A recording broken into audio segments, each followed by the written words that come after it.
Oh, please tell me if I'm wrong, but held civilly liable for something means you did do it. The punishment was just financial instead of jail. Civilly, in civil court, the burden, there are different rules for evidence that can be presented, not presented, and all that bullshit. But in civil stuff, the burden for winning the jury is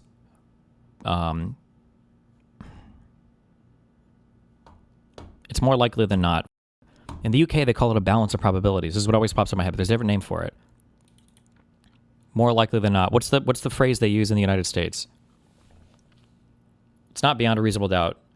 It's like it's a balance of probabilities, or it's preponderance of evidence. There you go. So like 51% is about what the standard is called.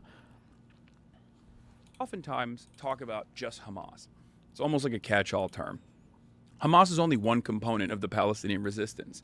The Al-Aqsa flood was actually conducted not only by Hamas, but Palestinian Islamic Jihad's own militant forces, PFLP, DFLP, and numerous other, even including Fatah militias as well, that still existed in Gaza. So this was a military operation initially that was Couldn't you say that October 7 had a positive effect on the world's view Israel is hated now? No, he didn't ask me that question. And also, I wouldn't say that regardless. He asked me on Palestinians. I mean, Palestinians were genocided in the aftermath of October 7. This is me taking the long road in a way that is more palatable to liberals to help them identify that, you know, genocide is unjustifiable against the Palestinians regardless of October 7. And not only that, but also things weren't fine for the Palestinians pre-October 7, which is exactly what led to October 7. Okay? I am explaining things to a liberal audience as to why Palestinians resist. Okay?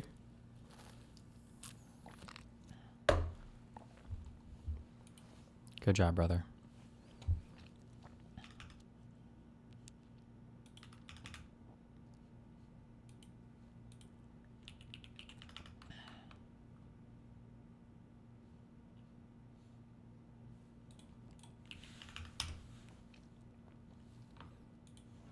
Posted on our IG channel, broadcast, and asked people to drop questions for your appearance. And of course, Ethan Klein Cultist shared it on their sub, and they completely brigaded it with a bunch of questions about Kaya, about being pro-rape, helping Trump win, etc. There's barely any normal questions. It's the only question thread with hundreds of comments.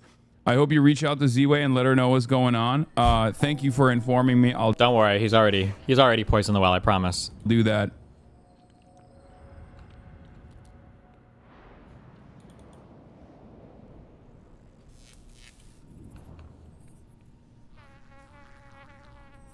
Do you think he's texting her right now, or is he texting Mamdani?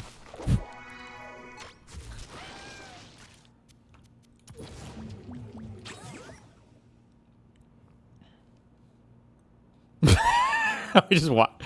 Face, okay. King.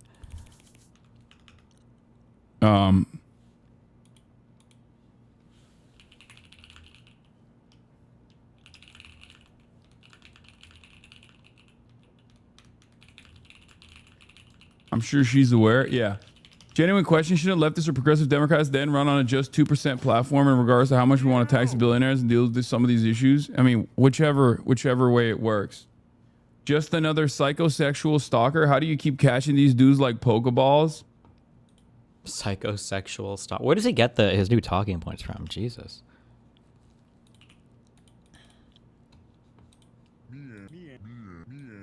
Why does Contra Points hate you so much? Is it just because you called out her bad Israel take she had? I'm not a fan of her, but she hates you for real. Yeah, she's just leaned into being liberal, a total, lived out defender of the Democratic Party. Has like some bring up the Hillary Clinton in her house thing or whatever. Some right-wing points on that as well. She was quiet for the longest time on the issue of Israel, and then chose. This is like the weirdest like culty thing I think that I ever hear Hasan or these like people talk about. It's like, I've noticed you've been quiet on. You remember for a while Hasan and his friends were obsessed with tweeting out at somebody like, hey, I noticed you haven't said anything about Israel Palestine lately. Why haven't you tweeted about it? It's like, bro, my God. To speak out, very critical of the pro-Palestinian wing of the party. Literally, I think it was 2 days before there was this massive sea change because there was tremendous amounts of coverage about Israel doing a famine in Gaza. Like, it was unbelievable. 2 years in, she didn't speak about Israel at all. No peep. Her fans were constantly demanding she say something. Then she went out to Reddit, which is the most, at the time, the most pro-Israel platform that she could find, and released this massive statement. The statement itself was flawed. The statement itself, I think, was basically, she might have even called it a genocide. Does anybody remember her statement? I think she did. I think she even capitulated and called it a genocide, but people still didn't think her statement was right enough because it criticized murders and rapes by Palestinians. Like, it's just these people. This is why none of these fucking, like, Ezra Kleins, all these people just have no idea, like, what they're up against. They have no clue what they're talking about. We just need to, like, be nicer to them, guys. It's so crazy. Looking at all these guys go through the same stuff that I thought they'd learned about, like, the neo-Nazi types or whatever. It's like, guys, we just need to, I don't even know what they're asking. We just need to have polite conversations with them and agree with every single thing they say so we can court them into, yeah. I guess that's the, best, that's the nicest thing I can say about it, right? The statement itself was flawed, and it basically put the blame on the pro-Palestinian activists. And this was the statement, by the way, that he's saying is super flawed and that everybody hated Natalie for, okay? I'm posting this to Reddit instead of Twitter. Illuminator, thank you for the 5 subs.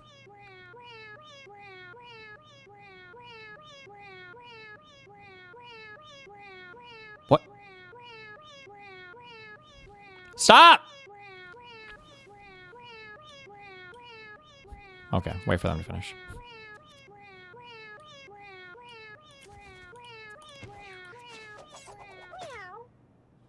Okay.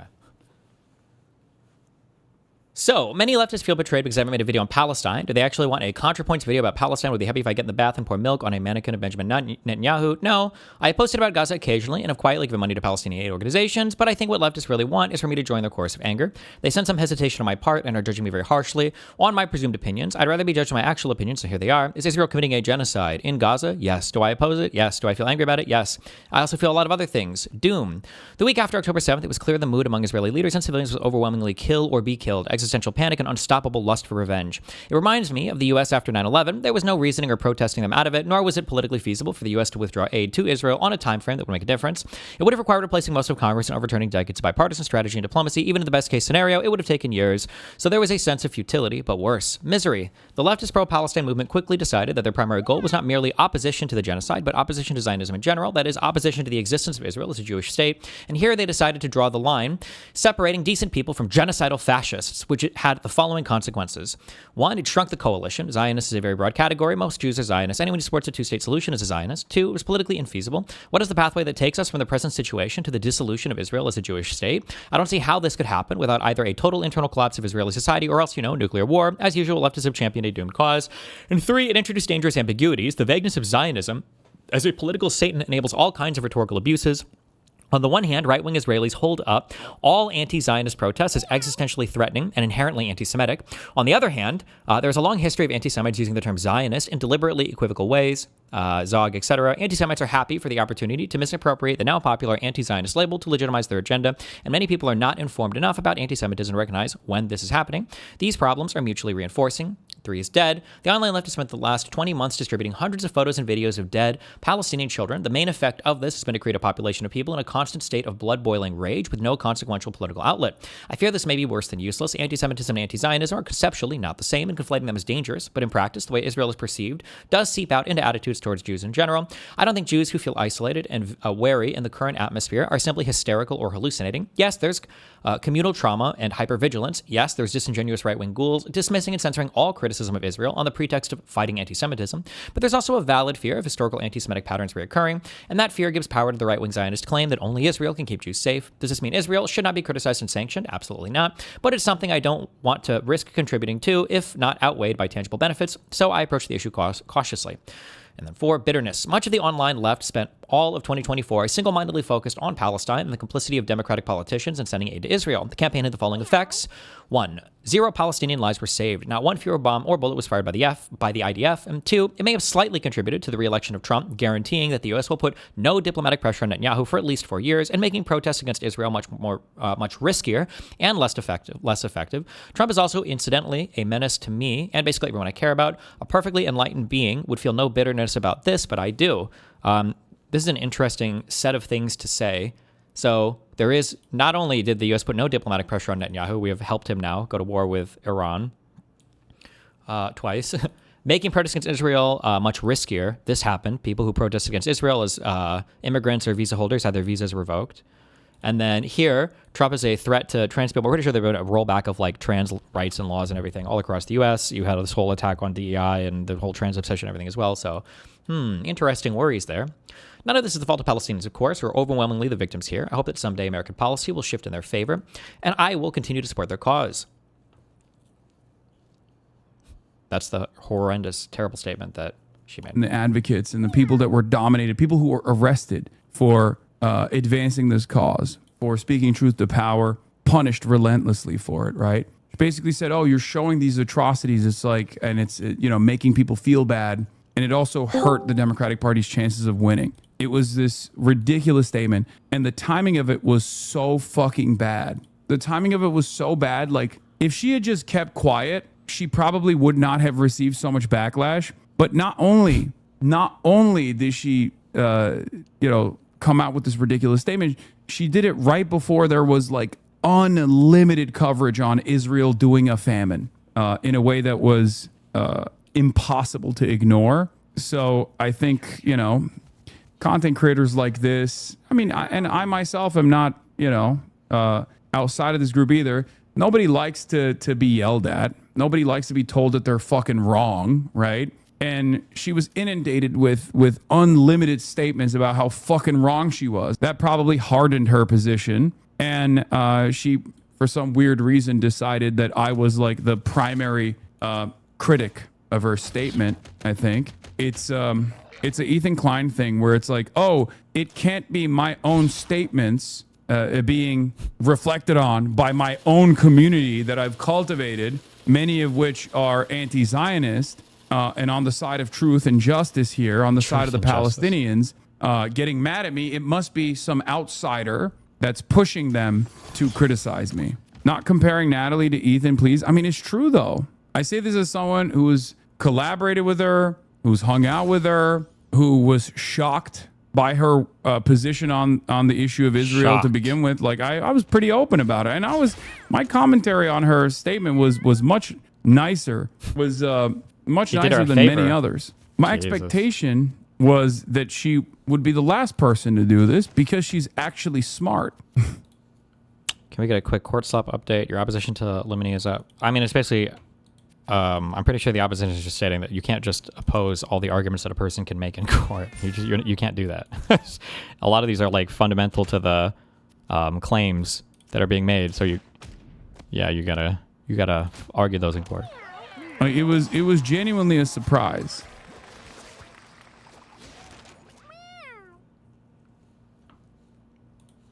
Hey, what's up, Moon? I have a game for you. Uh-oh. Probably not, but go for it. Well, no, it's not like a real game. It's like a meme game, but I gotta find it.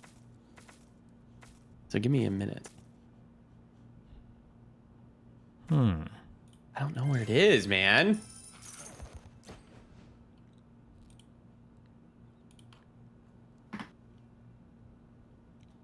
Okay, I think I might have it now. Oh yeah, here it is.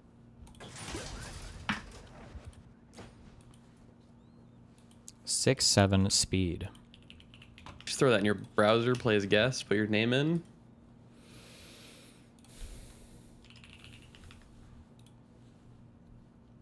You need a camera? Well, duh. I'll do it later. I'd have to. Okay, all right. What exactly is it? You just 6-7 juggle? You 6-7 for 20 seconds and see how many you get. What's your high score? 408. Damn. You're a 6-7 god.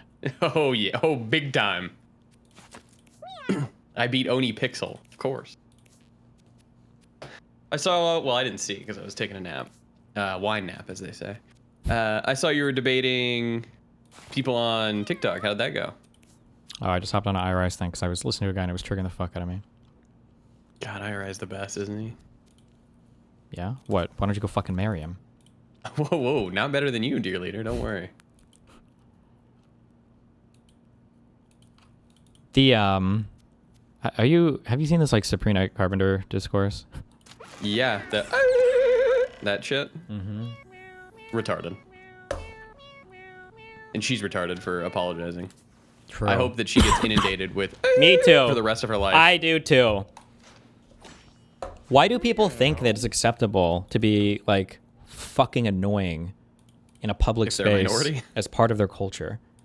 I don't know. Like, it's actually one of the most entitled arguments I've ever seen, literally my entire life. Such to where I almost didn't even think it was, like, are we real? I don't know. That's wild to me. Yeah, it's really stupid. I don't know.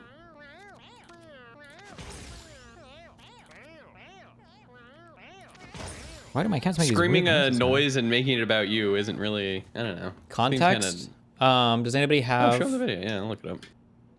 Sabrina Carpenter. I think I heard someone yodel. Wait. Is she gonna come after me for this? Is that what you're doing? I don't like it. Sabrina. But apparently... Also, I'm sorry, what? I've never heard this in my life. Not to say I'm not the master of all things Arab, but I like how, or Arabic, I like how it's like, oh my God, no, this is actually a super common, or it's like a part of these people's culture. It's like, what?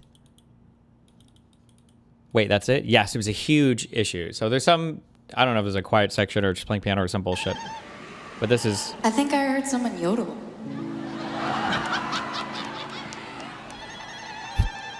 Is that what you're doing? Sounds like me after I die and leave. True! I don't like it. And she got, now everybody's freaking the fuck out about how she was attacking, she was She being immediately also Islamophobic. put out a fucking I'm sorry. which Yeah, is she shouldn't retarded. have. She shouldn't have. But it's like, first of all, I'm sorry, but your culture is not special. Every single culture has people that like scream shit at like random times during random things. Like, I don't understand. Like why people think this is some super special Wait, did you guys ever do the clap in high school? Not to my, I don't, maybe I know it under a different name. What do you do? Oh my God, dude. I remember doing that at mass. It was like an unstoppable. What do you mean? You don't know that when somebody is like, and then somebody hears it and they're like, and then everybody starts like clapping like that. You've never done this before? Never done that. No. You didn't do the clap. You didn't do No, this. I did Oh not. my God. No. During quiet moments, when somebody would do this, seems in funny school as mass fuck, was though. the worst because you'd hear one person clap. And as soon as you would You're say like, it, shit. as soon as you say it, have you ever seen like a cat under like a blanket? You know, how, like they turn their head real weird when they hear a sound? Yep. The second somebody claps, the dean or our teachers will be like, who did it? Because they know that every other student's about to start fucking, oh my God. How did you not live? No, we did not You have didn't that. live. That's awesome, though. No, I didn't. Oh, yeah, true. That was a Midwest tradition. And Mooten's from Oh, Ohio. Jesus Christ. Fake Midwest state. We had the penis Fake game. Midwest. Yeah, but everybody had well, that. I mean, that's... Which, speaking of, I just lost the game. Good one. But every culture has like loud noises they make or whatever. The idea that it has to be instantly taught, like part of living in a multicultural society is also accepting that you have to do things that are like polite around other people that other people can kind of accept and be okay with, you know? And yeah, I don't know. It's just, I just thought it was fucking retarded. Yeah, the fucking screech is retarded, but I don't know. I think other people would also be retarded during that, and I think it's just a lot about people being disrespectful. But it's I agree stupid the discourse was Sabrina dumb, had to apologize. but it's a concert at Coachella. What's the difference between doing the Arab noise and regular screaming? My guess is going to be that if it was at like a loud, cheery part, that nobody probably would have cared or heard, but it sounded like it was a quieter part of the concert, and which is why you can literally only hear that one person. Mm-hmm.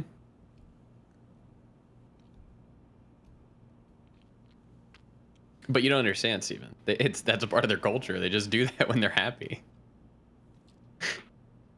Fuck you. The Arab thing is true. It's meant to be a celebratory. Was at a friend's Egyptian wedding, and many people mentioned how it's very common. Okay, apparently at weddings or some celebrations it might be common. But yeah, but not at a fucking quiet moment during a concert. Sure.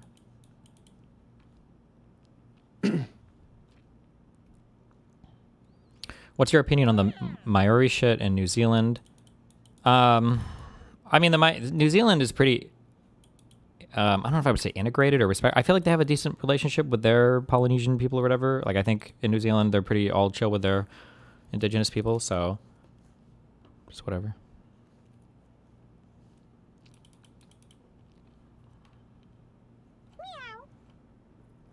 Is the Ashley St. Clair thing happening? I don't know what thing you think is happening or is supposed to happen. A bunch of people, she made a video talking about some ecosystem in the right wing, and I don't know why you would expect... I don't know what is supposed to happen.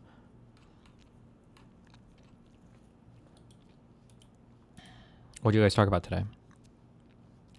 The Strait. It's blocked in. We learned about I'd already known about it because I'm a genius and a true student of history. Wait, you learned about... What did you just say? The Strait? The Strait of Hormuz is currently blocked in. And then I was going on to say that we learned about the siege of Alesia or whatever. But I already knew about that because I'm a student of history. Duh. Oh, because of my tweet? Yeah, it was funny. It was okay. No. The concept of like there's a blockade and Trump's like, we're going to make another blockade. Yeah. But nobody got my tweet. Rarely do you do a great tweet. Oh, well, thank you. Because nobody else appreciated that tweet. So thank you, Mooten. I appreciated it. It was boring today. I mean, nothing happened. Trump ordered ordered McDonald's to the Oval Office. I mean, that was wicked. Oof. And the lady gave a good answer, I think. Well, she said she didn't really vote. She's not going to say if she voted for him or not. Well, I thought I saw like I'm just reading headlines, but I saw a clip or something where the headline was like, Trump asks her about trans marriage or something, and she's like, "Sir, I'm just here to talk about the." Yeah. She's there on behalf of DoorDash to. Yeah. I'm just trying to deliver my order, man. Also, this is fucking disgusting. Did you see this? The flotilla stuff to Gaza, apparently? Yeah. Oh, I can't believe that guy was having sex with 3 different people in one flotilla. A senior leader within the flotilla, a member of the steering committee, the highest governing body of the organization, codenamed BL for their protection, not ours, engaged in sexual relations with multiple activists while on the boat heading towards Gaza. Not one person, not 2, 3 different individuals. All volunteers on a humanitarian mission. You guys can't be having sex on the boat, okay? To do it on a boat while heading to a nation undergoing genocide. I like how they've crossed out certain letters to make it okay. With volunteers who are under your authority in a space where activists are sleeping, eating, and working together, it's a clear violation of ethics and power. Do you think the fascists get to fuck on their flotillas? I think they probably do, man. This is fucked up. I want to see the picture of the guy who was banging all those slaying people? on Jesus. a flotilla. Yeah. I mean, what does this guy look like?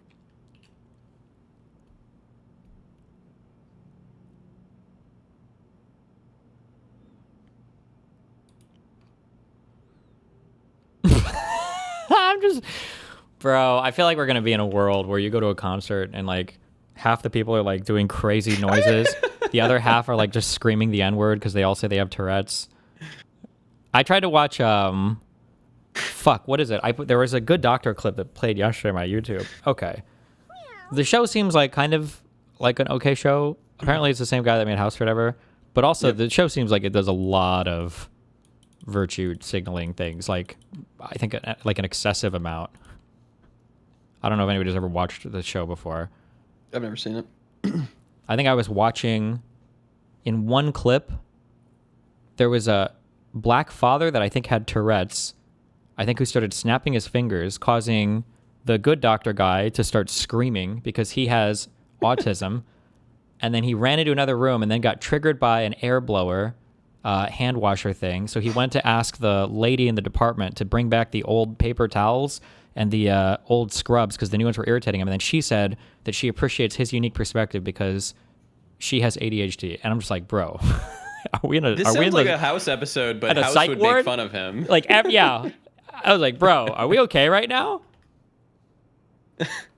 It was a lot. And I'm like, I feel like I just got like 7 different neurodivergences in one fucking... And it triggered you. Yeah, and then I got triggered. Yes.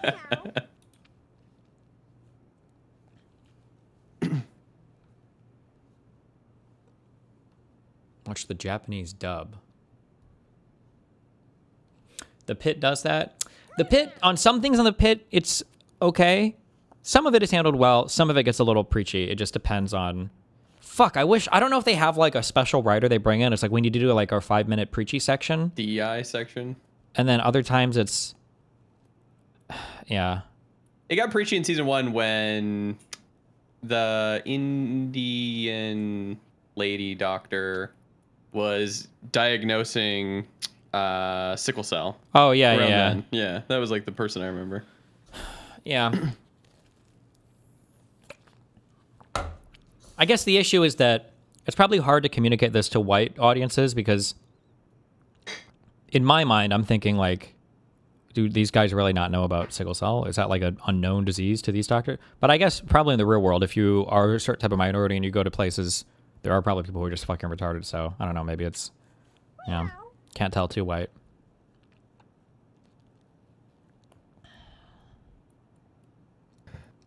I thought it was going to come out that she was drug seeking and lying. Oh. That would have been a House episode, though. True. Would have been a learning moment. You know, even black people can lie. It also got preachy in season 1 where they were talking about masks for the 2 people that fought in the waiting room. Maybe on that, except I have seen people go crazy about that shit, so I'm not sure.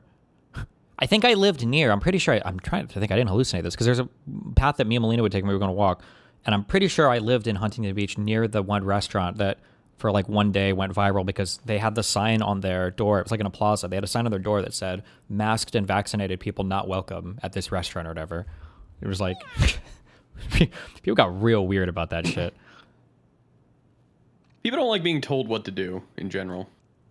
Well, yeah. True, actually, but they like telling other people what to do. Duh.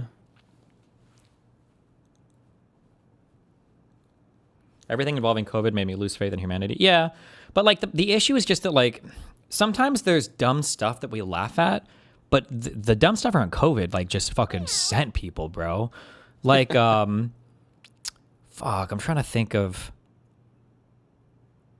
I know they're just dumb rules or whatever, but sometimes you follow them and you just kind of like laugh at how silly or absurd the thing is. But then it's like I remember one of the silliest COVID moments for me was there was it was a girl I met off Tinder. We were gonna go on our first date, and I remember we got to the restaurant. This was in the middle of COVID, and I remember getting out of the car, walking across the street, and then talking to the host. We were outside, and then the host said that we weren't allowed to be seated unless we had masks. So we had to walk back to the car. We had to get our 2 masks, and then we came back. And then the host says, okay, we can seat you now. And then we walk literally 5 feet to our left and then sit, and then we could take off our masks. And I just like, I'm like, this feels a little goofy, but okay. Like, yep. But I mean, it was just like it's like a funny, I don't know. It's just like, yeah, it's kind of goofy. But then some people will like lose their fucking mind over shit like that. Well, a Republican would have lost it. Yeah, like, they would like, lose it. That would be like a screaming Yeah, match. it'd be a brain-breaking moment for them. But we used to make fun of people that would do that. Like sometimes it's just like dumb rules, and it's like, okay, whatever, fuck, we have to do this stupid thing. You And do you it just and like you move yeah, on. you just move in, yeah, it's whatever. But there are some people that will lose their shit in restaurants. I mean, that's where I work, I guess, and everybody's kind of like understands it. Like, there's just a crazy person that you make fun of. Yeah. Why is Mike attacking Contra Points on Twitter? Mike? Because Mike from PA? Contra Points is perceived as a lib cuck, a liberal now, so all the lefties fucking hate her. Ugh. The lefties are going to start They've always hated it. They've been sharing. That's why she always deletes and remakes her account or not deletes and remakes, but opens and closes her account. Oh, got it. Yeah. The crazy part about COVID is that for all the stupid shit that happened, like the dumbest thing that happened is that, I don't know what the number would be. Hundreds of thousands of people died for literally no reason. They could have just been vaccinated and would have died. Like that's the craziest part, but nobody on the left can talk about it because they don't want to be labeled as vaccine deranged. And then people on the right are deranged, so they won't talk about it. And yeah, that's where we're at. Yeah, just scroll through the ICE deaths. True.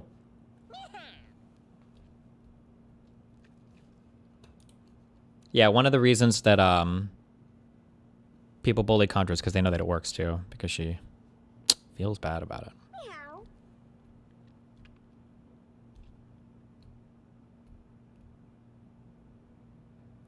When self-checkout was first a thing, old people would lose their fucking minds that they had to scan their own shit, lol. Yeah, but I think some places when they first started it were a little aggressive because they would cut down to either 1 or 0 actual checkout lanes.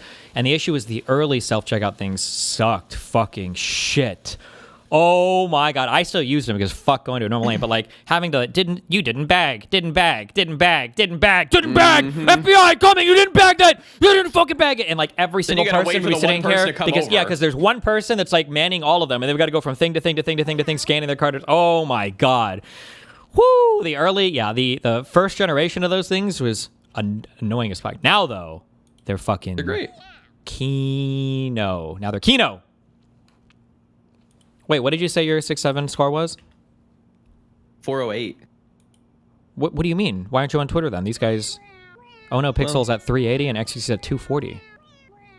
Well, you know. I'm humble.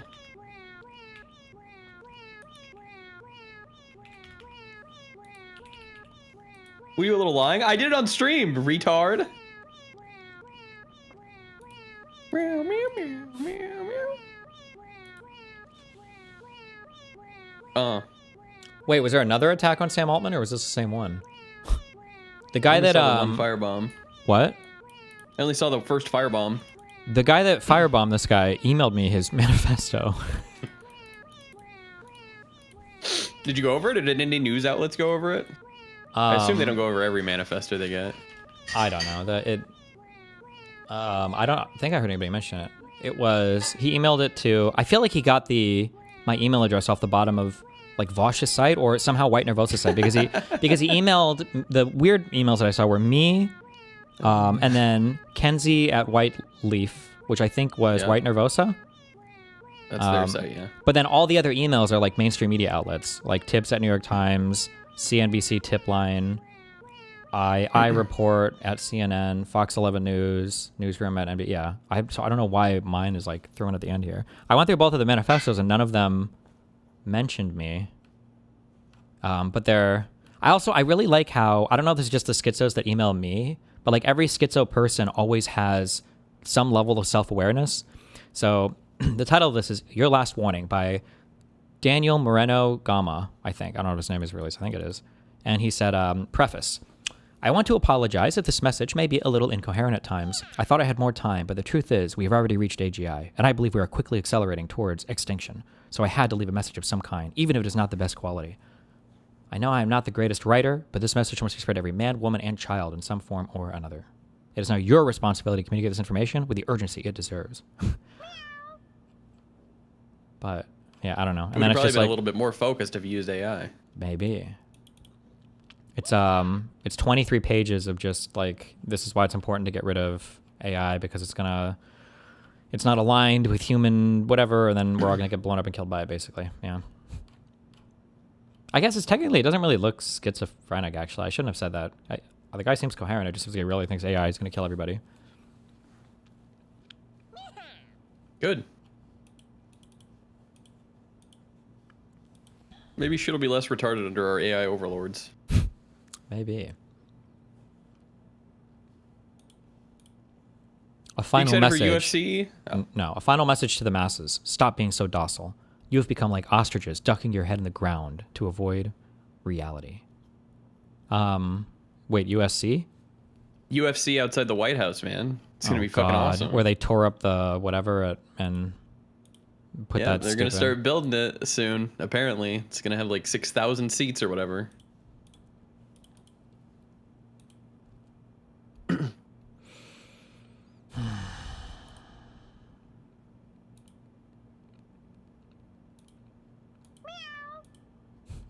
Oh yeah, some stupid reporter asked, I know that they usually name it, one after another, so like it'd be like 352 to 353, but I think we should call this one UFC 1776. What do you think about that, Mr. President? Oh my God. Yeah. He liked it. He liked that idea.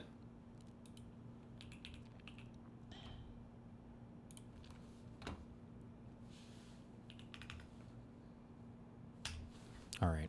Hold on. Let's listen in here. Because the tax bill is so good, the refund is the biggest we've ever had. Is that what you're saying?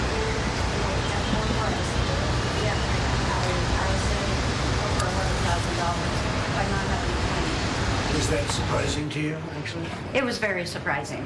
Very It's a surprising. great big beautiful bill. And that doesn't include overtime in your case. This is only just based on what we did in terms of every other aspect of the tax bill, right? Yes, sir. So it was 11,000 saving. Yes, sir. Isn't that incredible? And that's what it is, the tax cut. It's really, we call it the great big beautiful bill. We should call it the great big beautiful tax cut bill because it's a tremendous amount Good one, President. of money. And that's overtime. That's also on Social Security, as you know. Yes. And it's pretty amazing. Yes, it Well, is. you're really nice. Would you like to do a little news conference with me with these people? These are not the nicest people. They're not nice like you. You know that, right? I'll do whatever you ask me to do, sir. So the no tax on Whoa. tips is something Whoa. special, right? It's very special. And that's the one that really pertains to you more than anything else. Yes, sir. It's Yes. fantastic. It's such an honor to meet you. And I think you voted for me, do you think? Maybe. Yeah? I heard you're a great supporter. We appreciate it. Thank you. I'll put this over here. And why don't we have a news conference with the president? Okay. Want to do it? Sure. You don't have to say too much. I think they're looking about hormone straight and various other things. Do you have any questions? Mr. President, did you post that picture of yourself depicted as Jesus Christ? Well, it wasn't depicted. It was me. I did post it, and I thought it was me as a doctor, and had to do with Red Cross as a Red Cross worker there, which we support, and only the fake news could come up with that one. So I just heard about it, and I said, "How did they come up with that?" It's supposed to be me as a doctor, making guys. people better, and Come I do on. make people better. I make Come on, people, guys. a lot better. As an example, the 11,000. I understand your husband's going through treatment. Yes, sir. Yes, sir. He's He going has through cancer. some very serious cancer treatment, so Yes, sir. this goes a long way. Yes, sir. It sure does. Mr. President, are another round of talks planned with Iran? And if so, will you send Vice President J.D. Vance with? Well, he's done a good job, and Steve and Jared, they've all done a very good job. And I can tell you that we've been called by the other side. They'd like to make a deal very badly, very badly. What was the sticking point over? You said it was over nuclear. It was over nuclear, very similar. Over, I don't know. Please, God, once Trump is gone, we're going to ditch this speaking convention. Over nuclear. Over nuclear what? Over nuclear weapons? Over nuclear? Just please ditch this speaking convention of cyber, nuclear, whatever the fuck else. Jesus. Yeah, very good. I guess you're listening. It's over the fact that they will never have a nuclear weapon. Iran, you marking it down? Iran will not have a nuclear weapon. And we agreed to a lot of things, but they didn't agree to that. And I think they will agree to it. I'm almost sure of it. In fact, I am sure of it. If they don't agree, there's no deal. There'll never be a deal. Iran will not have a nuclear weapon, and we're going to get the dust back. We'll get it back either. We'll get it back from them or we'll take it. Mr. President, as far as the naval blockade is concerned, what's the end game? Is it to force Iran back to the negotiating table? Is it to open up the strait so that gas prices ultimately come down? Maybe everything. I mean, No, both of those things, literally certainly, everything. and more. We can't let a country blackmail or extort the world, because that's what they're doing. They're really blackmailing the world. We're not going to let that happen. And the amazing thing is, we don't, can you believe this? We don't use the strait. We don't need the strait. We have our own oil and gas, much more than we need. We have Who more lets him keep oil and saying gas than Saudi Arabia. Think of this. We produce more. Saudi Arabia, and add Russia to it. Substantially more. And by next year, we'll have double that amount. So we don't need it, but the world needs it. And many ships are heading to our country right now as we speak to load up with the best Really, I guess you could say, somebody said the best and sweetest. I don't know exactly what sweet is, but when it relates to oil, it's a good thing. But they're coming to our country. Right now, there are many boats coming to our country. Now, it could very well be this is going to be settled before that.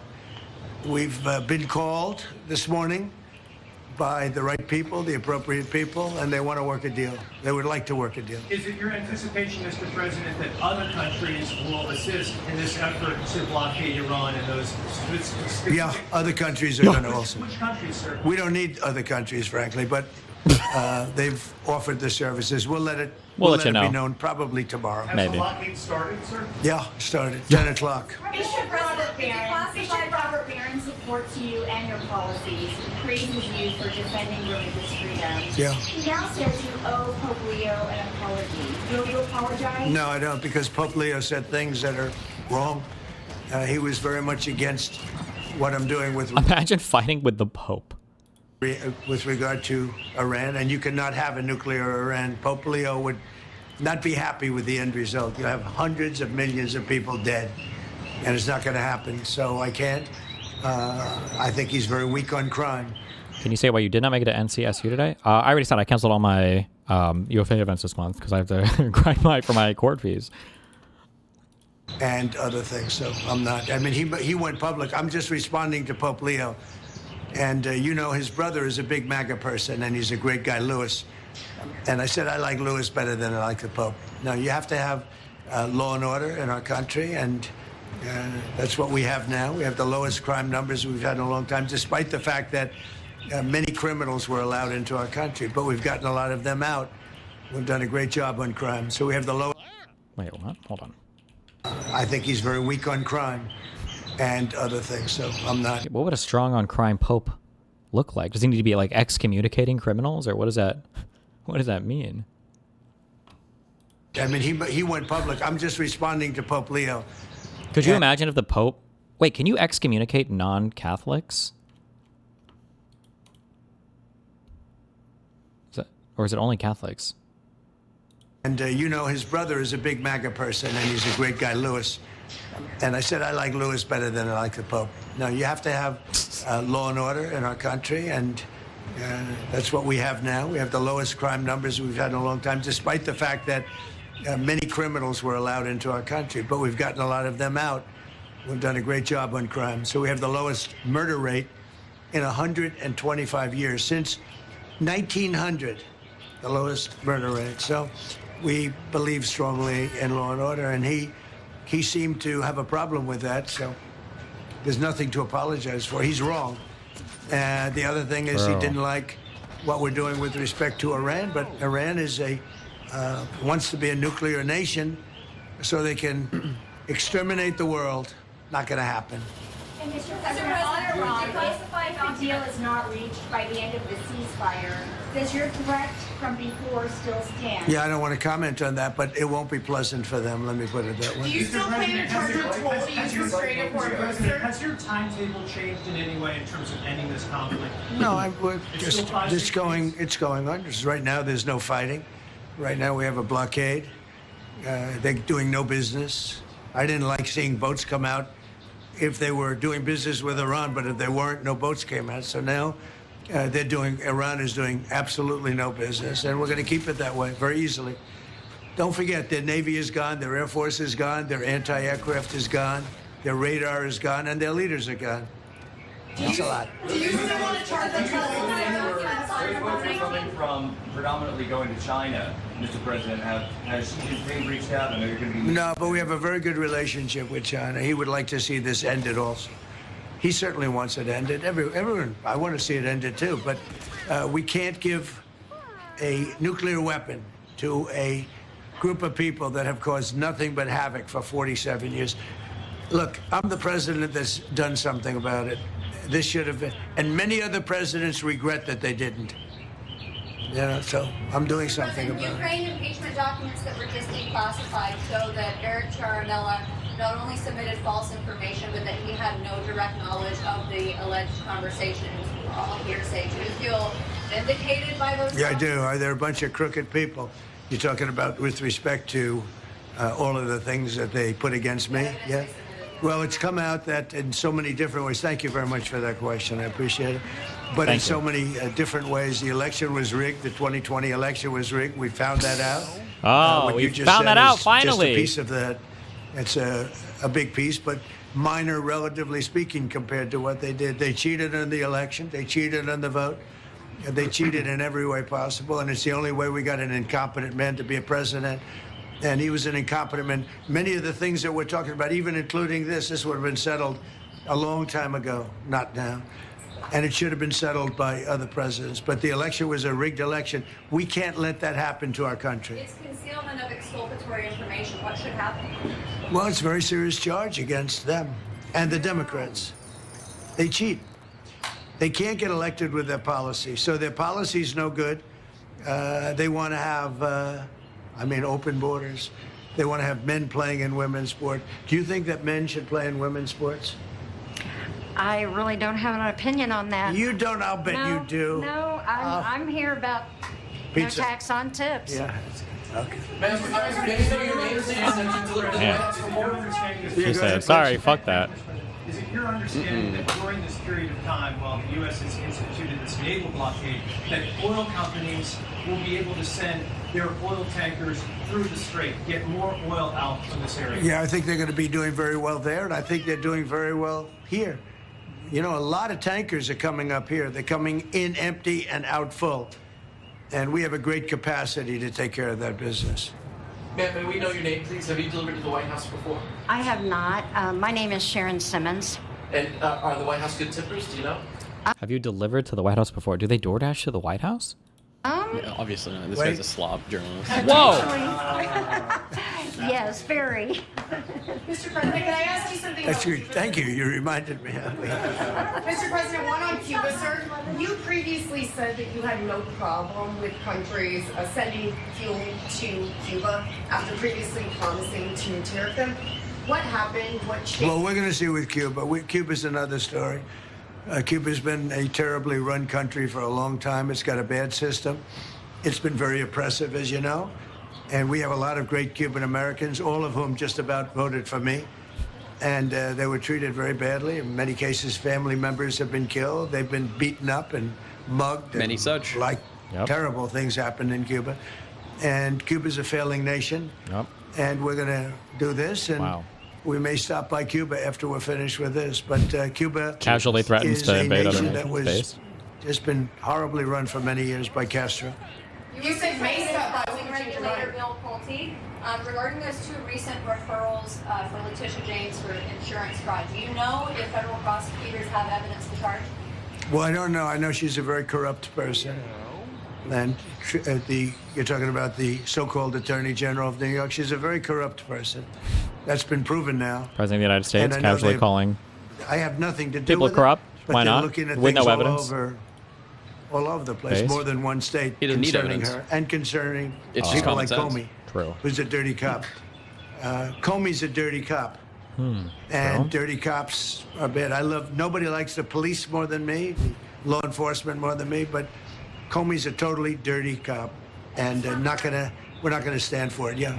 The UFC fight that's happening at the White House this summer, UFC typically numbers those fights consecutively, but should they label this one UFC 1776? Oh, here. That's a good idea. I'll tell that to Dana White. I like that idea, actually. I will say I've been involved with a lot of big events. I have never had an event that's had more interest in the UFC fight that we have right at the front door. Right there, they're going to start building about a 4,500 seat arena. And then in the back, at the Ellipse, we're going to have maybe 100,000, 50 to 100,000 people, I guess. They're building tremendous stages, and you're going to have massive screens of the fight. Crazy. And it's a Huge very screens. popular sport. But I have never been involved, and because of the White House and everything, there's a lot of reasons for it, but we're having a fight at the White House on June 14th, and we're going to have an arena built right at the front door. Wow. And if you want, is your husband up to coming, do you think? Does he like UFC? He might. If he's feeling good, we'll make sure you come, okay? That would be wonderful. That's Thank better you. than the tip I just gave you, I'll tell you. That's a lot better. But no, he's feeling good, right? Yeah. Is he doing okay? Is he going to be okay? He's doing very well. He's doing very well. He actually, during the process, He wrote a book, and Go ahead, give him the name. Maybe it's. he hasn't had it published yet, but it's a book on humility, and his name is Leo, and he's just Good guy. doing good. He's doing great. How long are you married? We have been married for 6 years. Oh, so that's But good. we've, Okay. you know, like most people, we've been together for over 10. So That's very good. Well, that's very nice to say hello to him. He's going to be good. Okay, he's going to get better, and he's going to be good. yes, sir. Good. Well, I want to thank you all, and I especially He's a want to healer thank now. you for being here. Well, I want Well, to I mean, you thank saw his you Twitter, right? for the no tax on tips. So that's good. It has helped my family out immensely, and I definitely appreciate it. Thank That's you. so nice.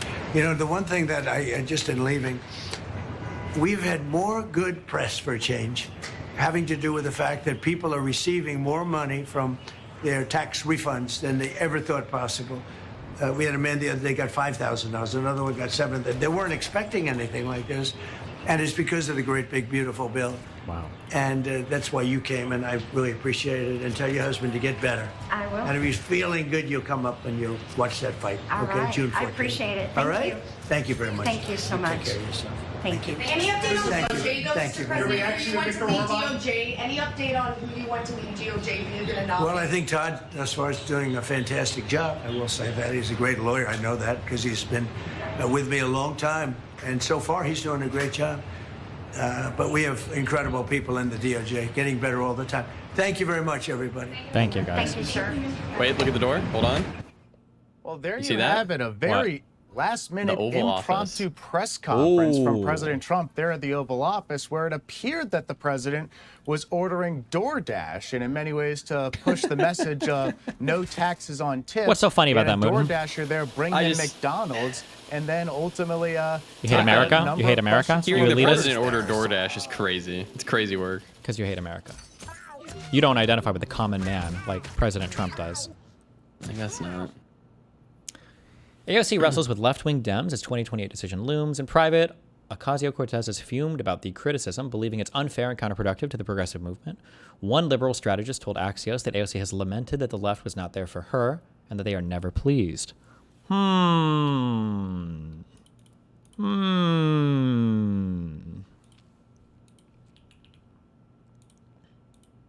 Wait, Tim Pool crash out. You would make sure that they know it's a tendency and not a hard. No, that's not truth. correct. Well, not all women do what you say they do. So that Ian, is do you not need true do you for need the all card? women. Do you need the card, Ian? I made those cards for you because of exactly what I'm you're just saying telling right you, now. You said at the top that it's a generalization. Ian, for the love of all that is holy, I literally just made a whole joke tirade about how people who respond to macro level politics with anecdotes are low IQ. I know, and that doesn't And then make it you true. just said it. Yeah, funny doesn't mean that your joke is true. It's a fact. All right, so Tim Pool has been having a tough time recently. I mean, this guy's always going through something. It seems like he's constantly on the verge of just completely losing it and giving up, especially now. He keeps talking about how his views are down, and the only way to get views for people like him is to trash Trump or just say ridiculous shit for attention. So he's actually decided to turn on Trump, ironically though, as like a social experiment and to prove how much engagement he gets. So this is a 40-year-old man shitposting on Twitter for engagement, knowing people are going to take it seriously. But then when that happens, he acts all surprised and he's like, what am I supposed to do with these people? How are they taking me seriously? They're retarded for not knowing. This YouTuber has a lot of good videos for you to put on during emails. I think he's okay, but he's also like super far left. They all are. So Swalwell stepping out for Congress. Yeah, so. I'm retarded. That's basically what he says here. It's hilarious. He's seriously like, man, these people are retarded because they should know that I'm an idiot that posts stupid shit on the internet for attention. And here's a tweet from me with 1 million views. I said, dude, all caps, what if it turns out it was Trump the whole time with Epstein and Democrats had nothing to do with it? Because these people are retarded and the internet is fake and gay. What do you do? You know, honest question, like, what do you do? What is the point of this tweet that I made at 7:33 p.m.? Well, we were in pre-production for Timcast IRL. And then I said, here we go. I'm going to make this tweet. Should I do it? And then I do this sometimes. I like type it out and I'm like, should I do it? So the point of this tweet was literally freaking epic. The all caps, dude, Trump, it was Trump the whole time. And these people are fake, gay, and retarded. And the reason why I say that is because anybody who took 2 seconds to actually know who I am, what we actually think on this show, would ignore this. They'd be like, Tim's an idiot. He posts stupid things like this all the time. So I guess the point he's making is he's an idiot that says stupid shit for attention, and apparently he wants to prove that not enough people are aware of that. So it's an interesting move, but I think he just spazzed out after he saw Trump make that post about Candace Owens. Dude, I love it, Trump post. It's our president. Holy fuck. There he is. Carlson and Alex Jones, because you could tell Candace Owens drives Tim crazy, and Trump basically just gave her the reaction she wanted. Like after that post, Tim started complaining about how views are down, and being pro-Trump doesn't get you views like it used to, so that's why people are jumping ship, because they can get more views being anti-Trump. You are a podcaster influencer. You are looking at your views drop because the right's in power. They're not fighting woke anymore. Woke is under the rug right now. So the only way to actually get traffic is general viral or anti-Trump. And what are we seeing? Candace Owens is the embodiment of this. First, she was a liberal with Social Autopsy. Then she was Red Pill Black. Then she joined the Daily Wire. Then she left to talk about Blake Lively. She was tracking top trends among people. And now she settled on Israel, anti-Trump, etc. She is just basically gonna, according to Jeremy Boring, her words are, she will represent whatever the people believe. She is going to be their avatar. So it's hard to compete with Candace because she'll just say whatever it takes to get views. So when Tim tries to compete with her, he gets desperate. Like when he saw Trump called her out and the publicity she got from that, I think he got a little jealous. Like his first reaction was like, what is going on here? Then he started thinking, how can I make this about myself? And then he started saying a bunch of shit he doesn't mean for attention. And then when he gets called out on it, he's like, come on, people, I'm an idiot. You should know this. So I think Candace is just making him lose his mind. Anybody who took 2 seconds to actually know who I am, they'd be like, Tim's an idiot. Like also he decided to do another one of his social experiments. And this was even cringier. So I think because Candace Owens was getting attention from Trump, Tim was kind of jealous, so he decided to make up a story about how Trump personally called him and told him he's a good friend. But of course, Tim would just say this is a viral stunt he was trying to do and I don't understand the point of it, which that doesn't really make things sound much better. I mean, he literally starts this by saying, oh, I got an idea to go viral, and then makes up a story about Trump calling him. How sad is that? And of course, he also tries to claim there's some important point being made here, but really, he's just desperate. Maybe that's the problem with everything now. Nobody cares about accuracy, and people only care about what's... We've been in the post-truth society for a decade. I know. But the thing, they were talking on the pre-show earlier about how it feels like MAGA's fractured. And that's because nobody cares about accuracy. They just care about getting clicks going their way. What? I just had a really good idea to get a bunch of viral clicks and promote the show. Let's do it. So here's what you do. I will preface this by saying none of this is true, and it's for the purpose of this show to make a point. For entertainment purposes only. No, it's to make a point, a political point about the nature of reality and what the internet does. Donald Trump personally called me before he made this statement, thanking me for having his back and saying that I was a good friend. And I said, Mr. President, I will stand with you always, no matter what you do, even if you shoot somebody on Fifth Avenue. He laughed, and we had a great time. Isn't this just Tim's normal show, though? It's just making shit up for attention on the internet and not being factually correct about anything. And he's a good man. Yeah, that literally never happened, and I said that because I know what's going to happen, because this is what these people do. They're going to cut the clip out, and they're going to be like, they're going to claim it's true, and it's going to be sensational. So Tim makes up stuff for attention to prove that people make stuff up for attention. I guess that's what he's doing here. And he knows people are going to take that out of context. You know, he says that's the point. But then when they do, he flips out about it. It's hilarious. Like during his live show, he kept pulling up his tweets and getting all worked up about how people are ignoring the sarcasm and taking stuff out of context. And his co-host tries to politely tell him these posts aren't worth it, and people just think it's weird. But of course, Tim doesn't take that very well, and he starts freaking out, and he's like, well, this isn't for them. This isn't... I don't know what the famine in Gaza was a direct result of USAID cuts. I don't think that's true. I don't know what the... I don't think that's true. So I don't think I would bring that point out. For a retard fight. This is for the sane, rational people. So apparently Tim shitposting and acting like an idiot on Twitter is to show people how normal he is. And it's just so funny. He makes these posts, then acts like he's above it all, and he doesn't do it for rage bait or attention. He does it because it's just important to show people that he'll say stuff that he doesn't mean to try to prove that it gets you attention or something. I don't know what's going on. I don't think he even knows what he's doing. This guy is just out of it. This is obvious to anybody with at least a couple brain cells to rub together. Not anymore. My joke is, Half the world. I apologize, please buy my coffee. The joke is, I'll say whatever you want, give me money. I'm making fun of these people. There are replies where they're like, oh, now you're trying to pretend to be anti-Trump? Nice try, Tim. And there are people being like, you should have called out Israel a long time ago, but I appreciate you're doing it now. It is a sea of retards. Never bought it, never will, Beanie Boy. You're a grifter just like the rest. There's like Tim being sarcastic. It's just like, what? There's a sense of empowerment from trolling the world, like Andy Kaufman style. But I've been trying to figure out if it's the right thing to do. I don't think it is because people because you're no fun and you have no sense of acting humor. like the villain. Okay, I'm gonna listen. How would you answer this question if you were clavicular?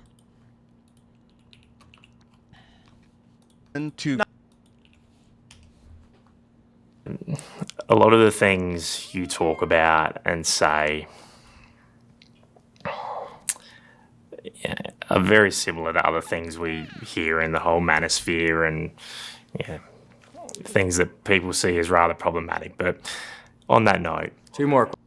Wait, okay, Mooten. Mm-hmm. Like he could be like the cousin of the brother of Pedro Pascal. He could be. This interviewer, he absolutely could be. He I absolutely usually could say be. yes, but no, not on this one. You're so very wrong. similar to other things we hear in the whole manosphere and things that people see as rather problematic. But on that note, two more questions. Of course, was born out of the incel community and movement. And do you identify with that group? How do you feel about being linked to that group of people? Do I identify as an incel? I mean, how could you ask me that question as a follow-up after you asked me about my relationships to women? I mean, that's quite literally the worst sequence of questions I think I've ever heard. Well, let me rephrase it then. Looks maxing was obviously a term created by the incel community. How do you feel about being linked to that group? One of the big issues, I don't know if Clavicular understands this or not, but the not to take away anything from his viral successes, okay? But Clavicular, a lot of the reason why he became popular was because of this whole kind of like incel manosphere phase or whatever. Like people saw him as kind of some extension of that thing. And I think that for all of whatever you want to say about Clavicular, he does have his own unique thoughts on things, and he probably doesn't neatly fit into being, oh my God, I just moved on place. Like he doesn't fit uniquely into being just like an incel or a manosphere person. So he probably just gets very fucking annoyed that he gets asked these questions over and over and over again. But like, I mean, I just don't know if he just doesn't understand that, like, yeah, every single person interviewing you is going to be asking you about this because this is the context in which they see you coming up in. I'm not linked to that group in any way. Looks maxing is self-improvement, right? So it's about potentially even ascending out of that category. So that would be kind of one of the goals, is to disassociate from being an incel and overcome that. So that doesn't make sense. You also maintain, or you've been seen with certain people who are from all parts of that world. Yeah, this also doesn't help that he like hung out with the Tates and I think Sneeko and everything too, so it strengthens the association as well, right? I mean, just as an example, you've obviously shared company with Andrew Tate and other, dare I say, rather controversial figures. Why do you spend time with people like that? Are you trying to, I see you want to make this political. Not at all. Not at all. I'm just curious. No, that's what you want to do. Is no. You know you have not, two not at all. questions, Not so at you all. wanna- Not at all. I'm not. You want to end at all it doing that. and talk about. I'm just curious. No, not at all. I don't care about your politics. I know you're not political. You've said that repeatedly. I'm just, when you get seen with those people, obviously people make assumptions. I'm wondering what the thought process and motivation for you is behind. Interview. I guess you watched the Piers interview. I did, yeah. Too bad I didn't have time to look into, anything about potentially, who your wife cheated with. But don't try to go down that line of questioning with me, all right? Because I'm not doing any political. I'm not married, Clav, but I was simply only asking because obviously you've been filmed with these people. So I could teach you about looks max, and then maybe you could switch that up. But thanks for the time. Appreciate the interview. All right. Jesus. All right. Got that done. Yes.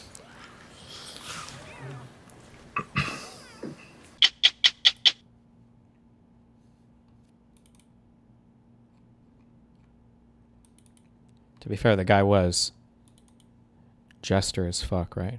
Got him. Yeah.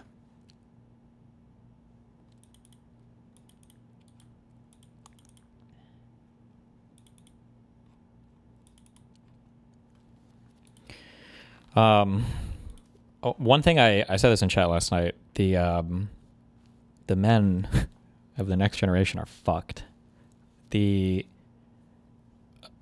Women have always had stuff available to them to fuck their shit up, and they've always had like a ton of people to compare themselves with to fuck their minds up. But now, in like a post-TRT, post-whatever the fuck peptide world, men are starting to have that same thing as well, with the stuff available on Instagram for every single influencer now to compare ourselves to, plus like all the easily accessible drugs and everything to get hooked up with. I think it's going to have a very, very, very negative impact on a lot of guys going forward. I also think that it's hard to know, like, what is the emotional impact of getting on this stuff? Like, being a teenager and all this shit is already incredibly difficult. Like, you're already going through so many crazy things in your life. I can't imagine to do all of that and be, on whatever crazy stacks some of these people are running to. Like, rip. What are you going to do? Rip. Not good. 僕は外科医です。僕は外科医です。僕は外科医です。僕は外科医です。ハン先生、僕は外科医です。僕は外科医です。America's throwing away. Sure, but what percentage of people do you think engage with any of this shit? I feel like the average person is a turbo normie. Yeah, I would say so, but it's getting more and more prevalent, I think, on the guy's side. Like, you didn't used to see so many male influencer body model things or whatever, and the stuff to make men look better or be better is not like easily accessible. In the past, like, there was not really like a shortcut for diet and exercise, but now with so many different drugs available and everything, there kind of is. So I think the pressure would increase.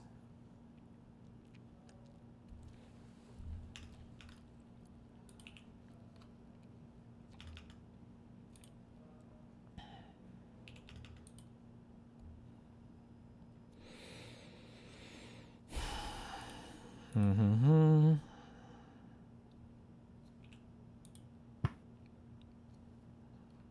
The fuck is this? Can you make the cats sing? No, I don't know why they do it. They do it randomly.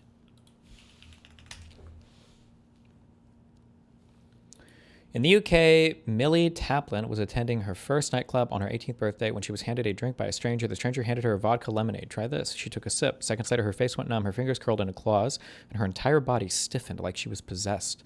She stayed fully conscious, trapped inside herself, writhing in agony and screaming in her head that she couldn't move her body. Rushed to a hospital. Doctors said she had likely dosed with 2 unknown drugs. One to paralyze her, one to knock her out. Tests couldn't identify the substance. Is this possible? Is this AI? What is this?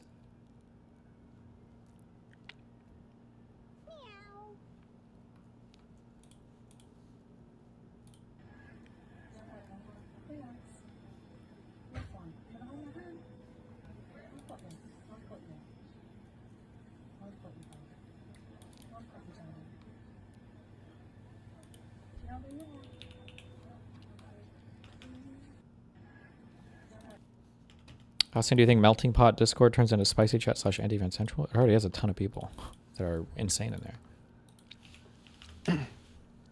How was that? What? How was it? Okay.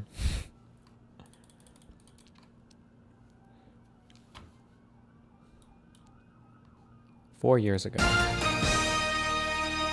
And he is obsessed with your case. Yes, that's the guy's name is like Kathy something. They have like 20 million. All these people have 20 million Discord names. The reason why I did it is because there's just a lot of bad talking points about my court case, and I don't ever really get to address them or talk to people about them. So I figured I would do this because I know some of these people come up, so that I can address some things and put some talking points out into the ether instead of just letting them run around and do this a million different Discord server things. Is he actually Indian? I have no idea. It wouldn't surprise me if he was. It wouldn't surprise me if he wasn't. I don't know if I feel like my community is largely insulated from it, but I haven't seen it at least pop up in my community.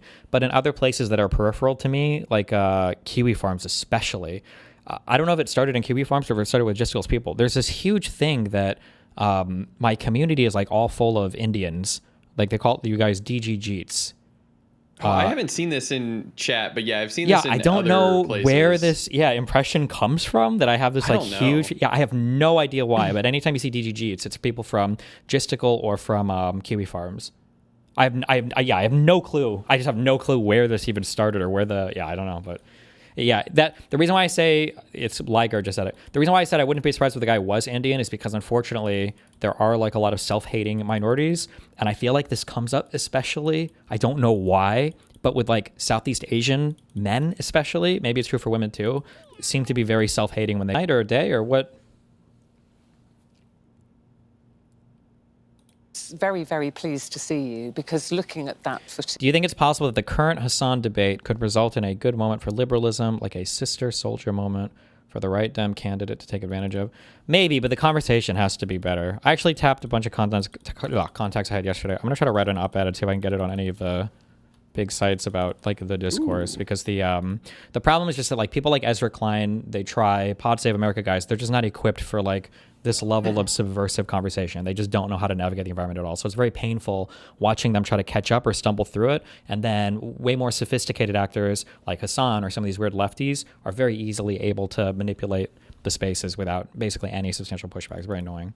Did you watch the clip of Hasan? Oh, God, there was one that I saw after his Pod Save America thing where he was basically admitting to being... Yeah, that he answers things to make them nicer for liberals, Yeah. That's so retarded. I can't believe it. No, I don't. The date rape drug, the two I've heard of are, the roofie is like Rohypnol, right? And then the other one I've heard is it GABA something or GHB? Are those the same thing? I don't know how these normally act on you. I've never played with any of these. I don't even know what class they're in. But like for this type of, when you're like clenching your jaw, I don't know about your hands. Is this like an amphetamine thing? But I don't know if you would roofie somebody with that type of thing. I have no idea. Because like I feel like, I'm not trying to cast out, believe all women, hashtag whatever. But it seems like it would be weird if there is a, like, do people normally respond this way to these types of getting roofied scenarios? Or did she just get like, is there like an ultra new rare roofie drug that was just tried on her for the first time? Or I don't know. Isn't the idea that she got hit by the new meta date rape drug? Well, I feel like, I don't know. I was about to make some shit up. There's certain stuff that just won't show up in your system because it gets metabolized so quickly or whatever, right? Like some drugs for some reason will show up for like the byproducts of the metabolism will show up in certain parts of your body or your hair for like months. And then I think other stuff will be gone in days or hours depending on the drug. I don't know for this. This is like the worst segment of anything I've ever heard. Like, why not give some actionable stuff? Like, don't ever leave your drink unattended ever. Usually you have friends that will watch it for you and they don't take their eyes off it. Like there are things that you can do when you're going out with your friends, not just like be careful. What does that mean? It's daytime TV. True, everybody watching is a senior citizen anyway, I guess. Okay, my bad, whatever. They roofied her drink to rob her. True. True. What was going to be involved in this? Also, wait, hold on. Wasn't this story, not trying to victim blame, was the story that she just accepted a drink from a stranger? Wasn't it? Yeah. So like, I don't even know what else you could do. What could she have done, Steven? Like, okay. What could she have done? I don't know. What do you think? Make the guy sip it first? Jesus. Yeah, imagine a sketch of like a guy trying to like roofie a girl or whatever, and she's like, "You drink it first." And he's just like looking at her. He's like, Wow. Drink and get roofied." Sorry. What the fuck? Mootin. I can't what stop. Whenever I see a drink, I just see one and I grab it. Just don't grab other people's drinks. Don't take a drink that you don't know about. Mootin. Get your own drink. As well. Jesus. Christ. Crazy footage. Israeli security forces find 60 Palestinians hiding inside garbage truck attempting to infiltrate Israel. You just arrived on your holiday in crazy.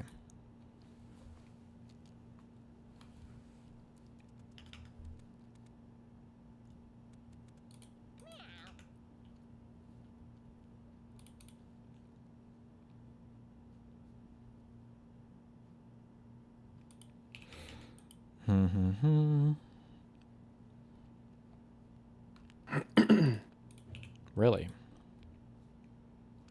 Really? What is the Mr. Beast streamer games drama? I don't think I follow this at all. Every time people start talking about it, I stop caring. What happened?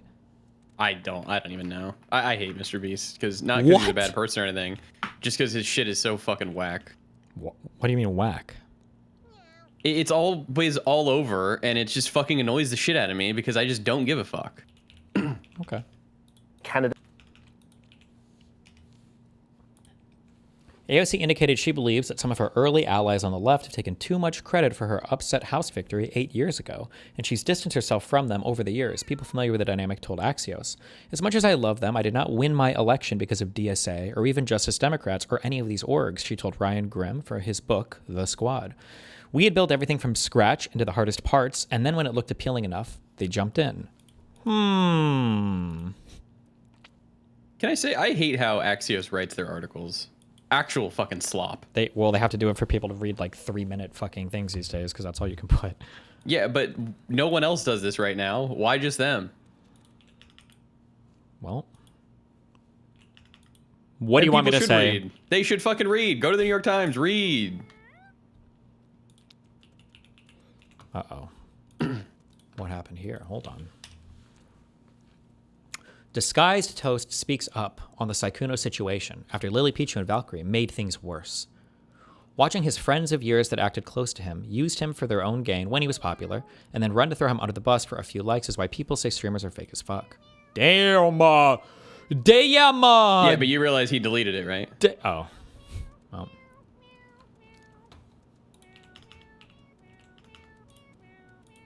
Uh-oh.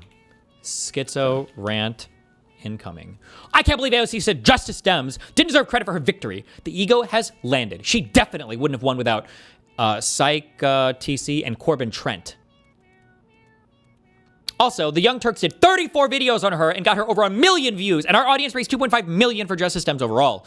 No one is looking for a trophy. She has been insecure about this from day one. No one is taking credit away from you. You did a great job in the race. That's why Psychet went all in on you. But it's common decency to thank the people who helped you instead of weirdly attacking them or being bitter about their help. Who cares about any of our egos? And to my knowledge, no one on our side ever took an ounce of credit away from AOC for the amazing race she ran. Damn. It's the Jews. Well, why is this getting any news if there's no Jews? AOC's Jewish. Oh. She just came out. It is difficult to judge where the Trump's madness stops and some rationale appears. So I could not be expert in that. What's the picture of the girl in the top left? I don't know, but my guess is going to be it's his daughter. There was an attack in Russia where huge fucking picture. Wait, well, his daughter was assassinated. Oh, okay. Well, I didn't know that. Yeah, I was saying she. So I think they tried to assassinate Dugan, and I think his daughter got into a car that he was supposed to get into, and then I think the car got blown up, and then she was. Yeah. Anything else you want to say? No, I didn't know that. Okay. Really? He seems to be very special psychologically. And at the same time, we could grasp some hidden second plan scenario behind his behavior. So I think that maybe Trump was chosen as very specific psychologically person by some Western deeper state, not just liberal globalist deep state, but deeper state, who wanted to use these radical tools to rearrange the falling domination of the West with drastic radical measures, and after that to say, oh, you're a scapegoat, your family, your MAGA group, we will destroy, kill all of you, we put you in prison for life sentences, but the situation will be changed already. So maybe it is some special kind of weapon, secret weapon of hyper globalists, not just liberal globalists, but technate, exactly, something that consider to woke globalist agenda as some obstacle, as we see in Peter Thiel or Alex Karp, Technological Republic, these ideas. So enough with the humanitarian hypocrisy. Let's represent the power as such, the nude, naked Western power, hegemony, domination in open style. And Trump fits very. Okay.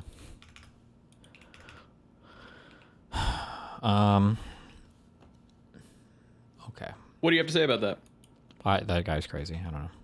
What do you want me to say? People were Rip Bozo and the lady who died.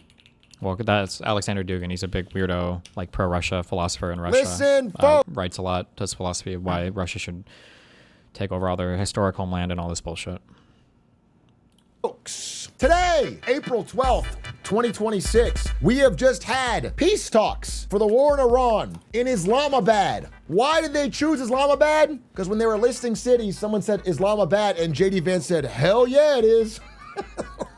JD Vance, by the way, our lead negotiator. He's only the most unpopular vice president at this point in the presidency ever. Look at Biden. Which is +4. weird because he's doing the same thing Dick Cheney did, invade the Middle East. But Dick Cheney had +37. He's -18. What happened? Our least popular vice president ever at this point in his term is our lead negotiator in Islamabad to talk with Iran. And they had 21 hours of peace talks in a row. It was a marathon session. They just kept trying to hammer out details of the peace agreement. And at the end of the 21-hour peace talks, JD Vance came out with good news and with bad news. We have been at it now for 21 hours, and we've had a number of substantive discussions with the Iranians. That's the good news.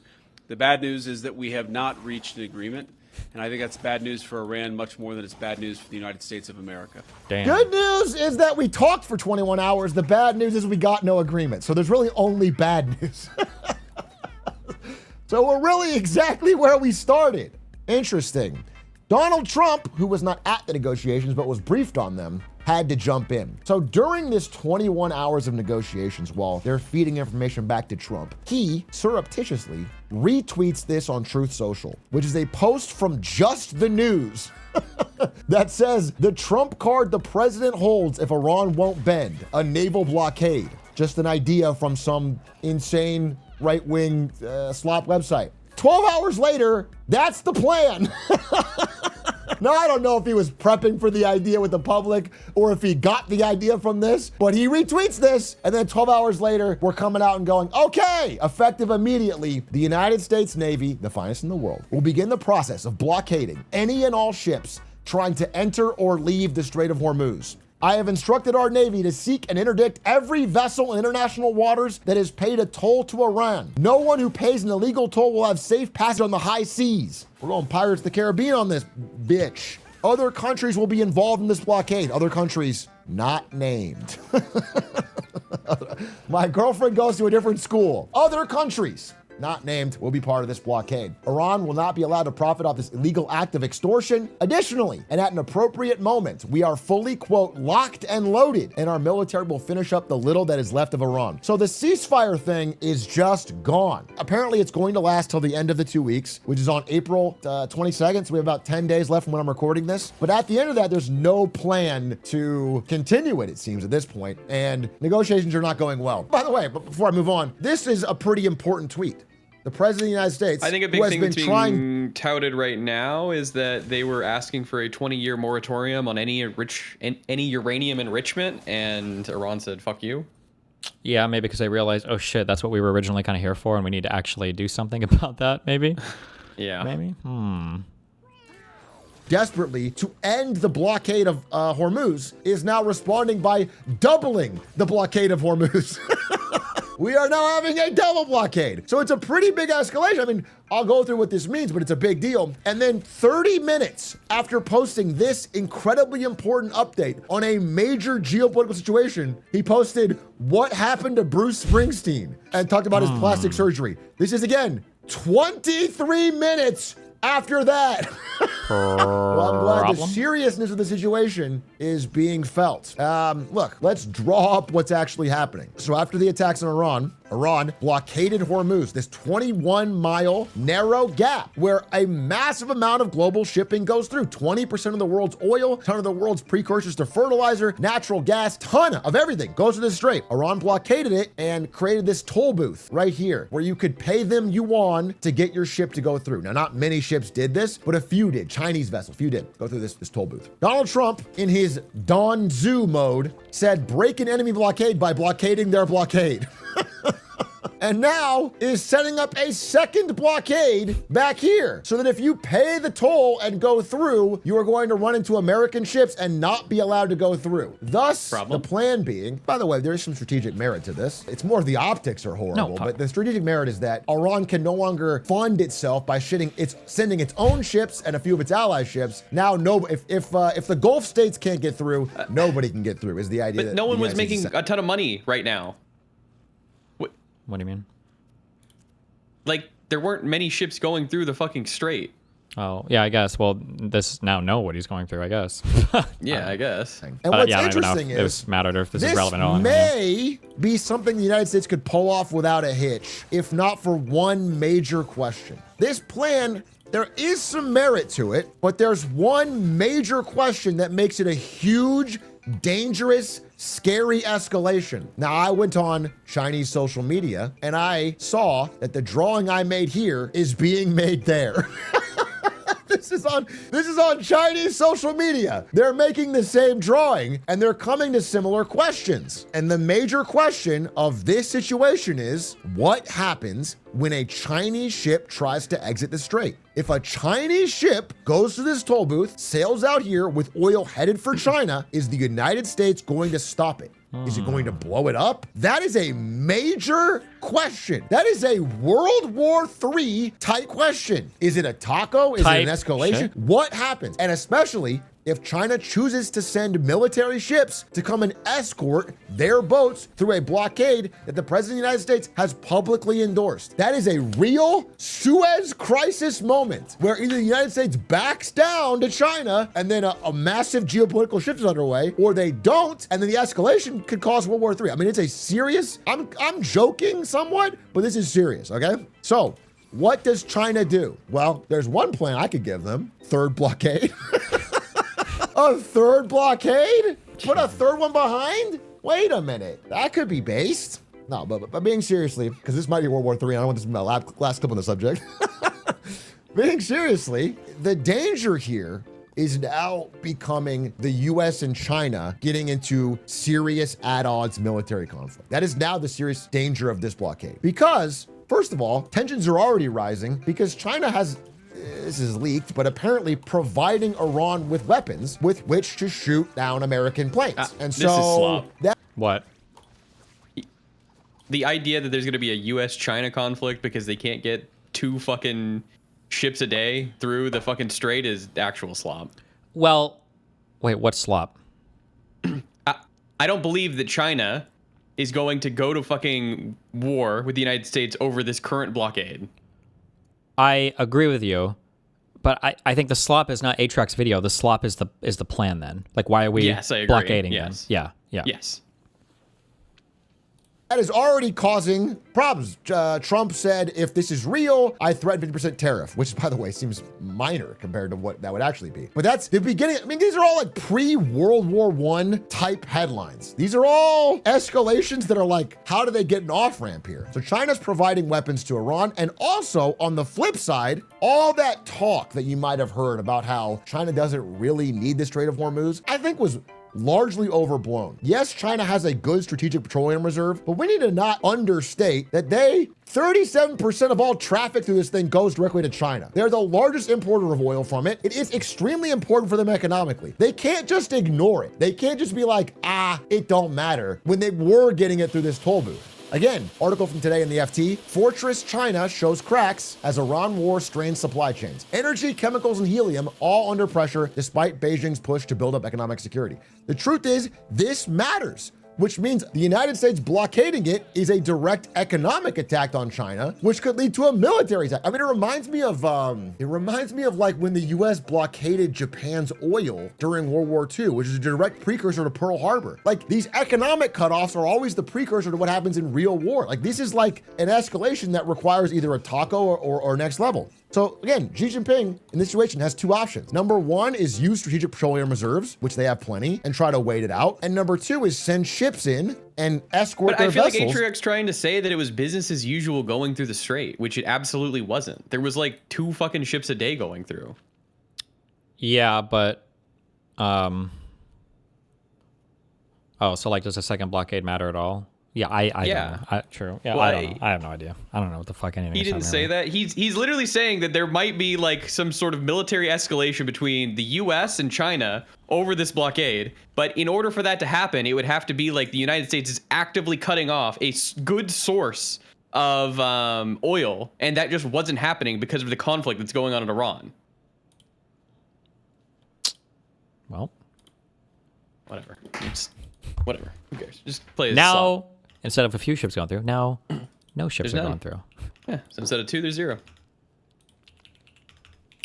We've got a John Kerry appearance. He's still alive, by the way. Strike. Yes, he wanted us to strike. He came to President Obama. He made a presentation to ask to strike. President Obama refused. President Biden refused. President Bush refused. The only president who has agreed to this, obviously, is President Trump. Uh-oh.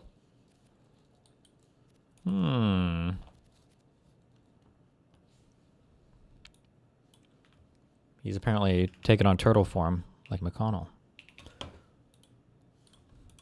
Okay, we got we'll do a big Hasan slopper. Liberal podcast. Hold on. I'm one guy now. I just don't understand people in chat. Like, for the past 2 fucking weeks, we've literally been upset that oil is fucked in the strait, but now everybody's acting like oil was just moving perfectly through, and that the United States doing a blockade is going to cause fucking China to now be mad. Well, no. So the issue is that oil was severely lower. The issue is that if the United States sets up a blockade, it's not that people are expecting that to move prices much. It's just the concept of the U.S. setting up a blockade doesn't make sense, because what happens, the United States of America cannot blockade major trade lanes like that, because if world powers are trying to pass ships through, is the U.S. going to stop a world power ship from going through? So for Iran to be mining shit or whatever, right? Obviously, we're already at war with Iran, and then Russia and China are allies. But what if Iran allows like a Chinese or a Russian vessel or whatever to pass through? What does the U.S. do then? The U.S. either enforces the blockade, in which case now we're crossing. Yeah. So people. The issue is if a Chinese ship wants to go through, and the United States is like, "Fuck you." Yeah. So you basically you set up a totally pointless blockade, because Iran would just laugh at you and say like, "Oh, okay, you're going to block it outside. Well, here come 12 Chinese tankers that we've allowed to go through." And then now the U.S. is like, "Okay, well, fuck. Are we really going to, blow up shit like this?" That makes sense. Yeah. The fuck? Oh, here comes Metal Light to tell us why all of that is completely and totally wrong. Okay. The there's a lot of misconception here from both of you. Just to be clear, I'm just here to provide the facts, okay? So Iran has been exploiting oil since the war began, and America's let them do it. There has been a consistent amount of basically near enough the same exports as they had before, around 1.3 to 1.5 million barrels per day. And you don't need tons of ships to do that. You only need, for example, for Iran, if they're exporting 1.5 million barrels a day, they only need one ship every 2 days or 2 ships every 3 days to do this. And this is what they've been doing at cargo. Yeah, because Iran's not going to blow up their own fucking ships. Yeah.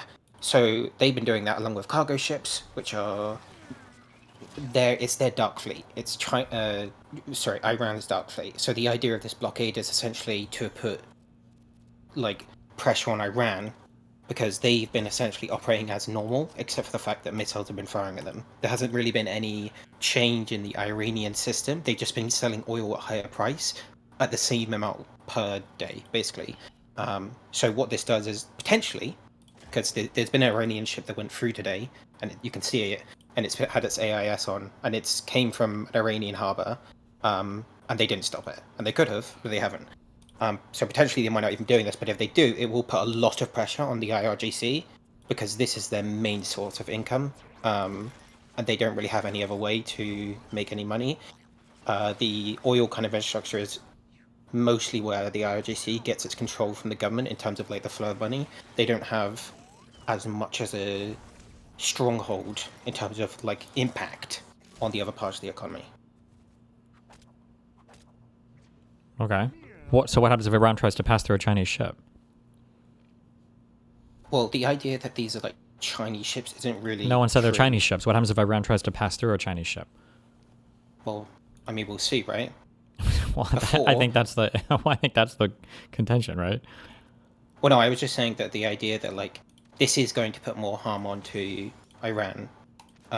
It just depends wholly on how US actually does the blockade. Like, is it just I don't know.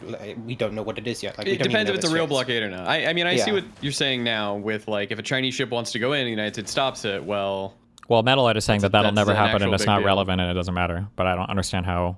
But why wouldn't they just say they're doing a blockade on all Iranian ships? Well, they did all ships leaving the port of Iran. They do say that the Iranian ports, if I recall correctly. I'd have to go read They the only Trump mention tweet. that. Yeah, no, that's you go to the official American, the CENTCOM, whatever the fuck they released from the military. They changed it afterwards. They're only doing Iranian ports. They're not doing the. They go to or from Iranian ports. Yeah. I remember. Aha! So Atriot's video was slop then. Say it. Yeah, and he's a Metaloid. retard. He's Let's go! I'm fucking vindicated, but I didn't even know I was. All right, thank you. That's all I needed. Be careful. Okay. The Center for New Liberalism. I'm your host, Jeremiah Johnson, and in today's episode, we are going to be talking about Hassan Piker. The HQ. This the is Hasan an episode question. that I frankly didn't really want to make. I wish we would all talk less about him, but the discourse surrounding him won't die. It continues to dominate discussions of what direction the Democratic Party should go in, and so I think it's important to talk about. It's something that we can't ignore. We did an episode that was for Patreon and member supporters only a few months back, and this episode will be released to everyone. Damn. It'll include parts of that discussion, but it'll include some updated topics that have come up since then. So let's jump into it. Bum, bum, bum, bum. Damn. Get hype. You speed it up. Now, as I said, 1.5 already. This is not something that I necessarily wanted to talk about all You that little much, slopper. but it's not something that you can just ignore. If you're not aware, Hassan Piker is a leftist, socialist, live streaming internet celebrity. He's got a pretty wide reach. He's got millions of followers. He's frequently invited on all the biggest podcasts, and he goes on CNN.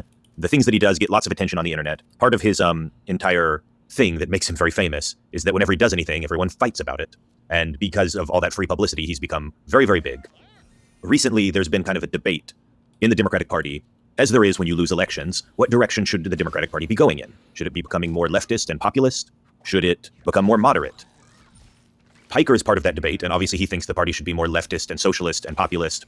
And there are some people who disagree with him, and they specifically think that Piker becoming influential within the Democratic Party and its media is a really bad thing, because Piker, they say, is a bad person.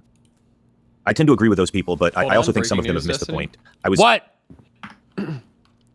Contra Point is challenging Hasan to a debate. What does breaking mean to you, Mooten? Breaking news. This is an hour and 20 minutes. Did you see it? Old. Yes Yes, or no? we did. Yeah, we did. Yes, sir. No. We saw it. Old news. Trying to kind of sit this out because I think it's unhelpful to kind of fight amongst ourselves too much when Donald Trump is actively setting the country on fire. But this kind of argument is not going away. It's continued for weeks now, really for months. And Piker is starting to appear with more and more official Democratic campaigns. He's going out on the road to campaign for socialist candidates. So it is important to talk about why I think Hassan Piker is problematic and that Democratic officials and media should stay away from him because, frankly, he's winning this fight. Piker is very famous. Is he? And the big intellectual leadership of the Democratic Party, such that it exists right now, is blessing him. The Pod Save America bros are all on board with Hassan Piker. Ezra Klein says that, we should, he's a little problematic, but we should probably accept him. And as Pod Save America and Ezra Klein go, so go the rest of the party right now. And is that true? Okay. I just feel the need to be a little bit cranky and explain why they're wrong. I hope that I have some degree of credibility with you here, because God knows I have been, for years and years and years, critical of the other side of the aisle.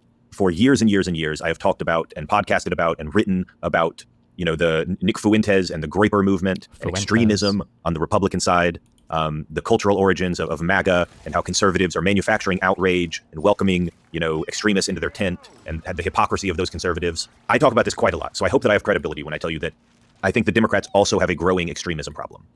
It is not quite as bad as the one on the right. It's not quite as developed. The Democratic youth are not as far gone as the Republican youth are. But if we don't do anything about it, if nothing changes, if things just kind of keep developing in the same way, we could be in for a bad time. And the central character of this story that I want to tell is Hassan Piker. Again, probably the largest political live streamer in the world, one of the most influential live streamers, period. Social media reach in the millions, regularly streams live to tens of thousands of people.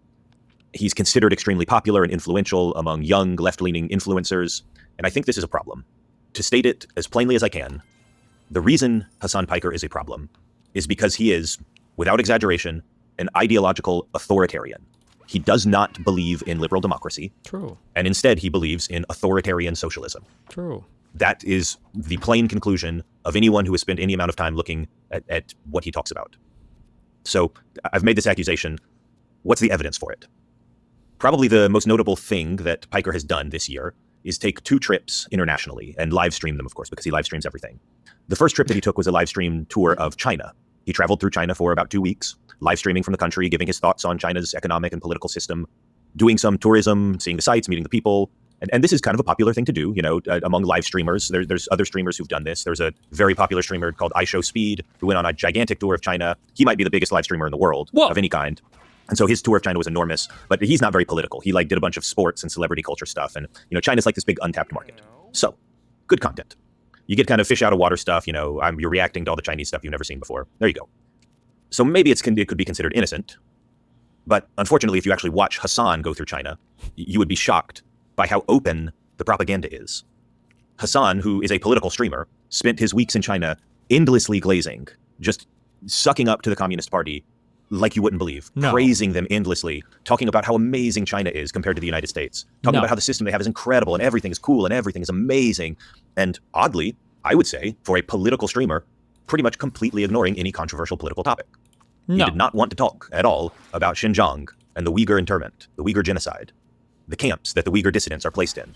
He did not want to talk about Taiwan. He did not want to talk about the repression of Hong Kong or Tibet. True. He did not want to talk about the surveillance state that China has. And frankly, his chat. Oh, he's actually not correct there. He did talk about the surveillance state. He said it was no big deal. I feel like I remember him talking about how he's like, yeah, you just get a VPN, or it's like, you can't go on some things, but it doesn't matter. They don't even care or whatever. Yeah. I feel like I remember him talking about this. Yeah. Did notice this, by the way. When you're live streaming, one of the great features of a live stream is that you can see the chat in real time and react to what the streamer is doing. And he was making an excuse for why he couldn't access Twitter or something. Too. It was super, super, super cringe. And his chat began to criticize him. And one of the things, just to use one example, his chat was bringing up gay rights. Why aren't you talking about how China doesn't have gay rights for LGBT people? Because background, China is absolutely a brutally patriarchal society and a homophobic society. China does not have legal gay marriage. China has completely banned popular gay dating apps. They've just said if a gay dating app thought he said exists China didn't and it's care getting about the popular, gays. They loved bam, them. boom, done. China's incredibly heteronormative. There's this interesting thing that has happened as a total reversal of the one-child policy, which they used to have, where the Communist Party of China actually runs campaigns telling young women that they need to focus on being feminine and pretty so they can get a boyfriend to marry them and have more children. This is absolutely a thing that happens. Red pillars love The this. youth wing of the Communist Party of China tells girls to start to be pretty and make babies. And it's just such a funny reversal from the previous thing they had, which was the one-child policy. They're going in the other direction now. And basically, you need to have babies so that the Chinese socialism can have its glorious century or whatever. I guess they realized that if everyone only has one child, that leads to a giant demographic meltdown. They realized it several decades too late. But anyway, they did realize it. So all of this just to say, the government of China is absolutely not... that big replacement issue with children? Or have they already hit it? I don't know. They've probably already hit it, but I don't know. You can Google China birth rate right now. I'm not sure. Feminist. They are not LGBT friendly. They even have, they have specific campaigns to censor. This guy is lying also. China loves gay people. Take it from this guy. Mass surveillance, for all the claims of mass surveillance of netizens and people alike in China, for all the claims of no homosexuality being allowed in China, the greatest antidote to all of that stuff is just experiencing it, okay? And if you can't experience it personally, you should still keep an open mind. If you can't experience it personally, you should keep an open mind. You should watch the stream. It's one of the things that I've observed that I find really strange has basically been people going, all of the preconceptions I had about China when met with observable reality doesn't match observable reality that I'm seeing from the streams, okay? But that doesn't actually mean that I was wrong or my preconceptions were wrong. That actually means they were propagandized. This person is either A, doing propaganda, or B, there's an alternative reason for it. It must be because he's not going to other cities. I think more and more streamers will probably come out here in general because there's just so much propaganda. There's just so much to do. I lived in China 7 years and speak it fluently. Homosexuality is banned there in the movies, etc. Of course, it's not illegal to be gay, but it is illegal to show it at all, and it's also illegal to marry someone of the same sex. You are spreading misinformation. No, I'm saying that okay, you just described it. Okay, you literally just described it. That's it. It's just illegal to openly show it, but otherwise they're great with it. I mean, I didn't say any of those things that you added on. I'm saying that there are hella gay people doing gay shit all over. But the way that Americans cover it, the way that Americans talk about it, is that it's just not there's no homosexuality. It's just they'll throw you in prison for being gay. That's not. It's only if you show your gayness, bro. Totally different. That's the whole point. Idiot. Dumb. But if you ask the average American, I think they just want to cope about the situation. I was reading something online about the complexities as far as outward expressions and demonstrations. It's not you can do that on social media. That's not a problem at all, right? But as far as marriage goes, I don't think it's recognized by the state. China was more progressive than the U.S. on homosexuality till 2007, exactly. And then the United States laughed it up with the legalization of gay marriage. Anyway. Yeah, China's population pyramid seems pretty cooked, actually. Sir, effeminate men, effeminate pop stars, they'll come out and say, hey, it's a national problem that all of our popular male influencers on our social media platforms are really effeminate and they act gay and they're weak. We need men to step up and act tough and macho and manly. And so they've literally gone on campaigns where they will censor and harass and shame popular social media figures, male figures who appear to be too feminine. Problem? And when he's asked about all of this, Hasan just says, what are you talking about? What are you talking about? China's gay. China's gay as hell. I'm here. I'm here right now. I'm here. China's gay. China's super gay. Problem? What are you talking about? Problem? What are you talking about? Problem? And he basically just pretends ignorance of all these things. He actually ended up directly defending the ban on gay dating apps as a privacy issue somehow. And it's just very odd, if you have any amount of intellectual credibility and consistency, that someone like Piker, as influential as Piker, is basically running defense for this authoritarian regime. But hey, maybe he just slipped up. Maybe he didn't know. Everybody slips up once in a while. Everybody has their moments. Maybe it's unfair to just judge him based on this one thing. Unfortunately, that was pretty much everything that he did in his time to China. He went on the typical influencer tour of, you get brought around to do traditional Chinese medicine. You get brought around to, gush over some elephant tusks that were poached. You get gifted a copy of Mao's Little Red Book. And by the way, when they... Oh, wait. You got them all, huh? Ever since, there are plenty of gay and trans people. By the way, Iran is actually weirdly very pro-trans, but I'm sure that you probably didn't know that. Idiots. They're very homophobic, but they are very pro-trans. A lot of cultures are actually very pro-trans, way more than the United States of America. What is he talking about? Like Iran, when they do forcible gender. You look at he's like not wrong, but like in the worst way possible. When he says they're homophobic but pro-trans, like if you are identified as a homophobic person in Iran, they like heavily push you towards getting surgeries to become trans because they don't believe in gayness. Like Jesus. Yeah, so it's just like the dumbest. It's just the dumbest fucking thing. It's just so stupid. They gifted him some kind of copy of Mao's Little Red Book. He gushed about it. It like somebody had given him a copy of the Bible that was autographed by Jesus Christ himself. Like he did the soy face where you go, oh my God. Soy face. Just an embarrassing display of sycophancy. Because, I don't know if anyone's aware, I don't know if this matters, but Mao Zedong did kill tens of millions of people. Hasan went on state television in China to talk about how great China is. He talked directly to Chinese state television, how America tells all these lies about China, and I just want to correct all the lies. So that, the classic China experience, I guess. But he also got the other classic China experience, which was a visit from the secret police. This is actually something that happened. And this kickstarted a lot of criticism on the first about the trip. Day. Is that I think it was his first day or his second day, and Hasan was live streaming in Tiananmen Square, which is the site of a brutal massacre 2 generations past, and a very sensitive site for the Chinese Communist Party. If you search Tiananmen Square on the Chinese internet, you will still get basically zero information about what happened there. It is still censored, decades later. So he's live streaming from Tiananmen Square, and he basically starts to get harassed by undercover police officers. Plainclothes guys who are not clearly marked as officers, but are coming up to him and demanding, all of a sudden, hey, give me your phones. Who are you? Why are you here? Why do you have cameras? Give me your phones. Stop broadcasting. Leave. And basically, the secret police made them turn over their phones and cameras for inspection and stop broadcasting. And in a very bizarre moment, by the way, Piker decided that the way he was going to do cultural exchange was to show the secret police of the Communist Party a meme of Mao Zedong that he had on his phone. After which they grabbed his phone and confiscated it. Fucking so, cultural exchange. Love it. But after this happened, they eventually were like, okay, you guys can leave. They detained them for a little while, eventually let them go. And later that night, Hasan was back live streaming from his hotel room, and he basically defended the secret police. He was like, yeah, people are going to make too much of that. Yeah, the police were bothering us, but it's worse in America. It's worse there. It's worse in America. The police are worse in our country. And it's just so odd to me that anybody could be okay with that kind of statement. Came because through. Look, sure. What the fuck do they want? My friend who lives in China got arrested last week for saying the slightest criticism of the CCP, and this motherfucker is over here like, nah, actually, you'll have the same experience, guys. It's okay. Sounds like an Israeli donor to me. Just saying. Policing in America has a lot of problems. 100%. There's a lot of stuff we need to fix. No denying that.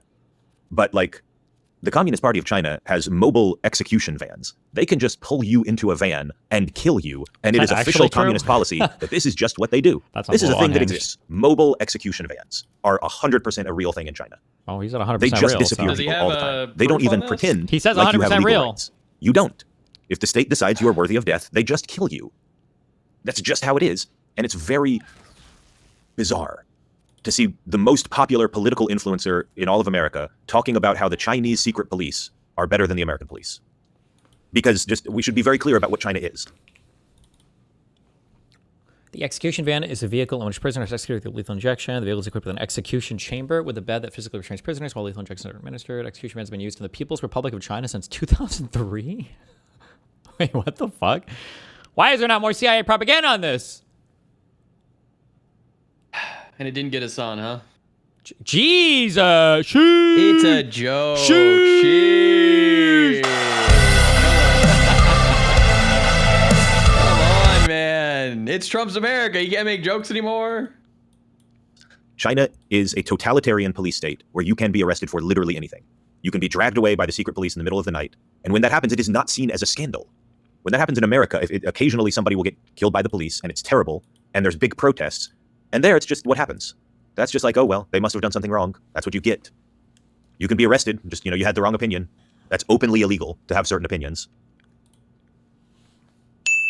There you go. Sorry. Hell, the lack of an opinion can be illegal. There was a thing in China, just a fun diversion, a little story here. In 2022, people in China were pretty angry. There was a lot of protests about the COVID-19 policies that China had at that time in 2022. They were still very, very restrictive when most countries had come out of kind of... Okay, is this real or was this fucking CIA propaganda? I saw videos of them fucking sealing people into their apartments and shit in China during the COVID stuff. I'm pretty sure this is real. I also saw that. Crazy. Of COVID restrictions. We should have done that. And so everyone in China knows you can't openly protest. But what a bunch of students did that was very clever instead was they would gather in a public square and hold up blank pieces of paper with nothing on them. And this is kind of like a way to just say, like, look, here we are, we're outside, we're literally not saying anything. We are being silent That's what that and retarded holding up a Australian blank guy piece. tries to say you did, right? Which retarded Australian guy? You've debated him. He says he went outside of a Chinese consulate and had nothing on it. Drew Pavlo, maybe? That he's not even a real guy. I don't trust anything that guy says. That guy's retarded. Yeah. Yeah. Of paper, kind of as a way to say that we are not like actively resisting, but we're going to passively resist the state. But like, you can't arrest us because we're literally not expressing an opinion of any kind. We're holding up a blank piece of paper. That's what but you obviously think. this is like a symbol for being unhappy. So what does the Chinese police state decide to do? Well, they just decided holding up a blank piece of paper is now a criminal offense, and they arrested, hundreds of them, thousands of them. That is China. China is a state that is more than happy to brutalize its own citizens. Problem? They brutalize student political organizers. They jail or just kill anyone who criticizes the Communist Party. They are still, today, actively perpetrating a genocide against the Uyghur minority in Xinjiang. They use slave labor in Xinjiang, by the way, from the Uyghurs. They've crushed a bunch of other ethnic minorities, like the Tibetans. They've crushed any semblance of political freedom in Hong Kong. The only reason they haven't invaded and crushed the Taiwanese people is that the Western world protects that island. I just want to be very clear, like, it's important to be clear. China is a nightmarish, totalitarian dictatorship. And anyone should know this. But especially someone who goes to China on a big publicity tour should know this. And especially someone who talks about politics for a living and goes to China should know these facts. And yet, Hassan Piker went on this tour and basically had nothing but kind things to say about the Chinese government and the Chinese system. He talked about how amazing it was over and over and over. Better than America. Every single part was. This is a pattern with Hassan Piker. This is not new. This is something he's just done for a long time.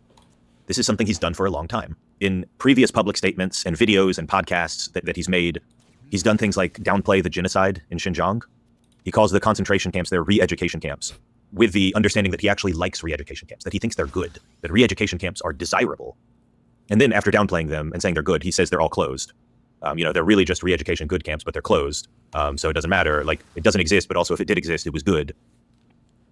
Piker has defended Chinese colonialism in Tibet. He said it was a good thing, basically. He said the Tibetans were just savages who deserved to have their culture crushed because the Chinese were civilizers. Isn't that a genocide? Basically, somehow, I don't know. Every time Hassan Piker ends up talking about China, no Jews he involved. ends up repeating a pro-communist party talking point. I cannot remember a time where he has not done that. And what's odd to me as a liberal and a Democrat, a small L liberal, a small D Democrat, is that this is not an isolated case of Hassan Piker just being pro-communist party of China. He is in general sympathetic to authoritarian regimes and skeptical of liberal democracy.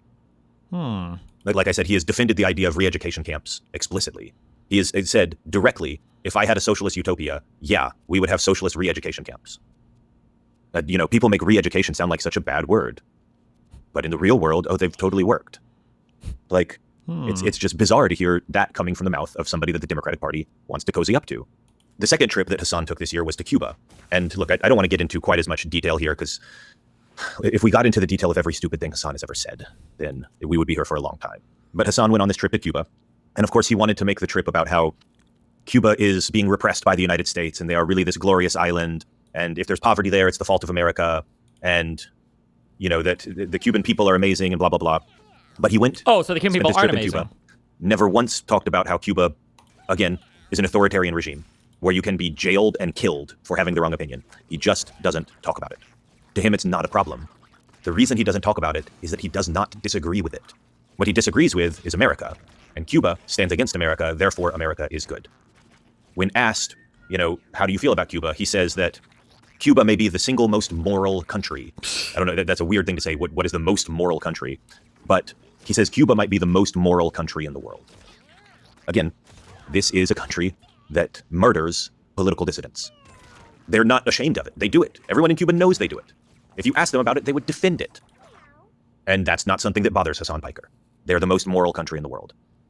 When he's asked about what's his, favorite socialist state in the world, again, he could pick somewhere like Norway or Sweden, so one of these Scandinavian states that has, incredibly generous welfare state, does social democracy while still being, very democratic and responsive to the public will. But when he's asked, what's your favorite socialist state in the world? He says China. He explicitly says China is the closest model that the United States should learn lessons from. He says that the idea of a free and separate Hong Kong is ridiculous. He has said before that he wishes the USSR had won the Cold War. He has had Houthi terrorists on his live stream and celebrated them. he has repeatedly praised Hezbollah. He has defended, or kind of soft defended, tried to justify in some ways, Russia's invasion of Ukraine.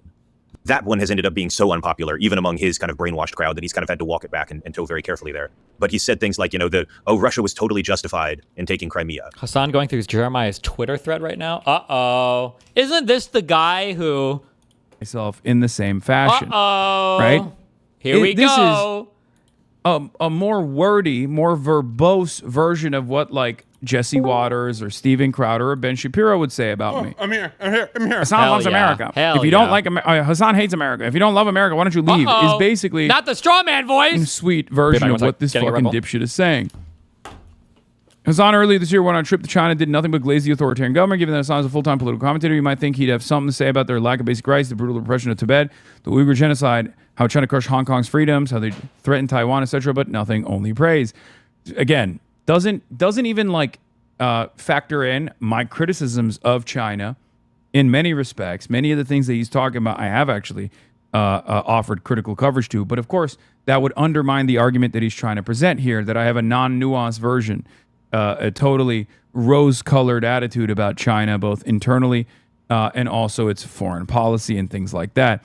China is a country that has no gay marriage, bans gay dating apps, bans the depiction of sissy men in media, and severely represses gay people. When asked about it, Hasan acknowledges none of it and tries to blame it on Apple. That's also literally not true. I don't know why he said that. I have actually talked about this as well. It's a little bit ridiculous that he's making it seem like that's the case. Piker was harassed by secret police in Tiananmen Square for recording there, and his response was immediately, well, America's still worse, and to lie to you that you can't be arrested for memes. Mind you, China is a country that has mobile execution vans and disappears, what the fuck? Disappears students for holding up blank sheets of paper, having the wrong opinions of the public could be a death sentence. What the fuck? The more you hear him talk, it's clear he doesn't just care that China kills dissidents. He likes the Chinese way of doing things. You don't have to take my word for it. Ask directly which country's socialism he would emulate. He doesn't say Sweden or Norway. He says China is the one we should follow and learn lessons from. Yeah, that's what I was saying. I was in that questionnaire, in that back and forth. Like, this is just being racist, okay? You understand that, right? This is not like a sincere critique of my commentary or even like a reasonable critique of what China does. This is just pure racialized nonsense. You're like, China is literally assassinating dissidents in broad daylight with mobile execution vans. In China, if you say the word Xi Jinping, someone will come and assassinate you. Here is Hasan openly stating in this conversation, by the way, the hopes here, for the record, the hopes here is that no one actually watches these clips and maybe like comes to their own conclusions, right? Oh, Hasan, go watch the clip. Because if you watch these clips, you will understand. Apple. I'm making a fairly convincing argument about like, Chinese development, control over flows of capital, and how beneficial that is for being able to design a society in your own vision in a way that actually is helpful in advancing and improving the material conditions of the working class. Okay? That's just true. It's we can close our eyes to that reality. We can plug our ears and say, la, la, la, la, la, I can't hear you. And for the record, that can be a standalone thing that we do here in the United States of America without emulating other social repressions, for example, which I always say are totally unnecessary. Okay? Every time China comes up, someone takes the CCP side. Every time. Here's an example where basically says Chinese colonialism in Tibet and the eradication of Tibetan culture was justified. Again, that did not happen. Okay? Okay, watch it. Once Watch again, the clip. you can get mad at me if you want, but that did not happen. There are certain things that these people will also lie about and say, oh, Hasan, you had no take on, the Uyghur apprehensions in Xinjiang. That's bullshit. I have talked about it extensively. You're out of your fucking mind. You're just lying, right? No, but watch as far it, as Hasan. like,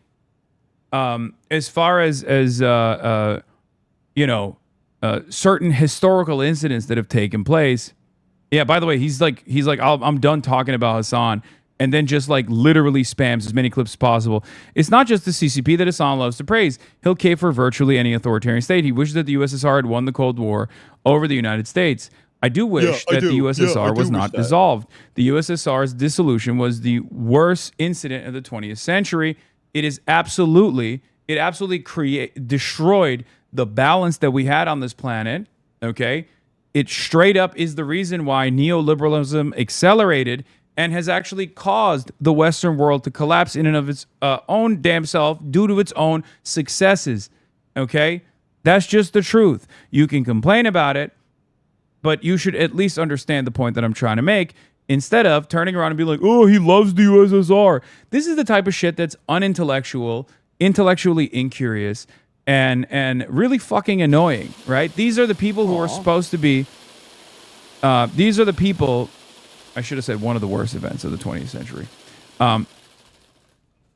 These are the people that are supposed to behave, these are people who personally think. He's so mad. Real quick, did I miss Hasan responding with substance to anything on this guy's Twitter account, or was it all? Oh no, he's not even watching the clips. He's like, the clip's not saying that, and then he doesn't watch the clip. Classic Hasan.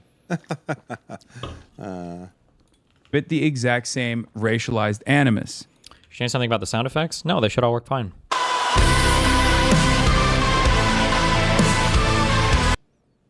Right? Devastating for the Western world, because in the absence of a multipolar.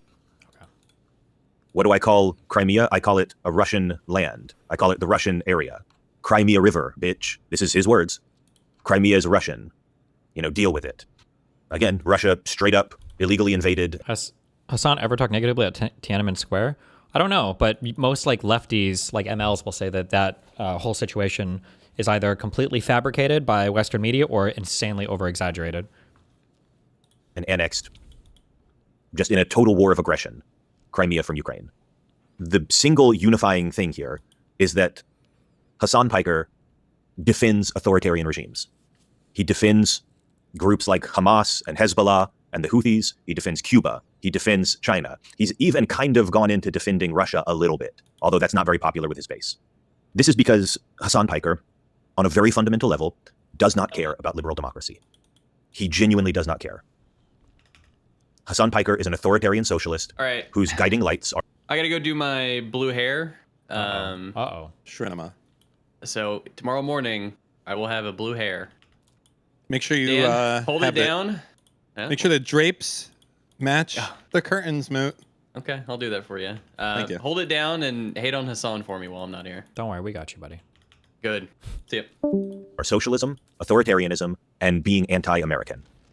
He does not care about liberal democracy.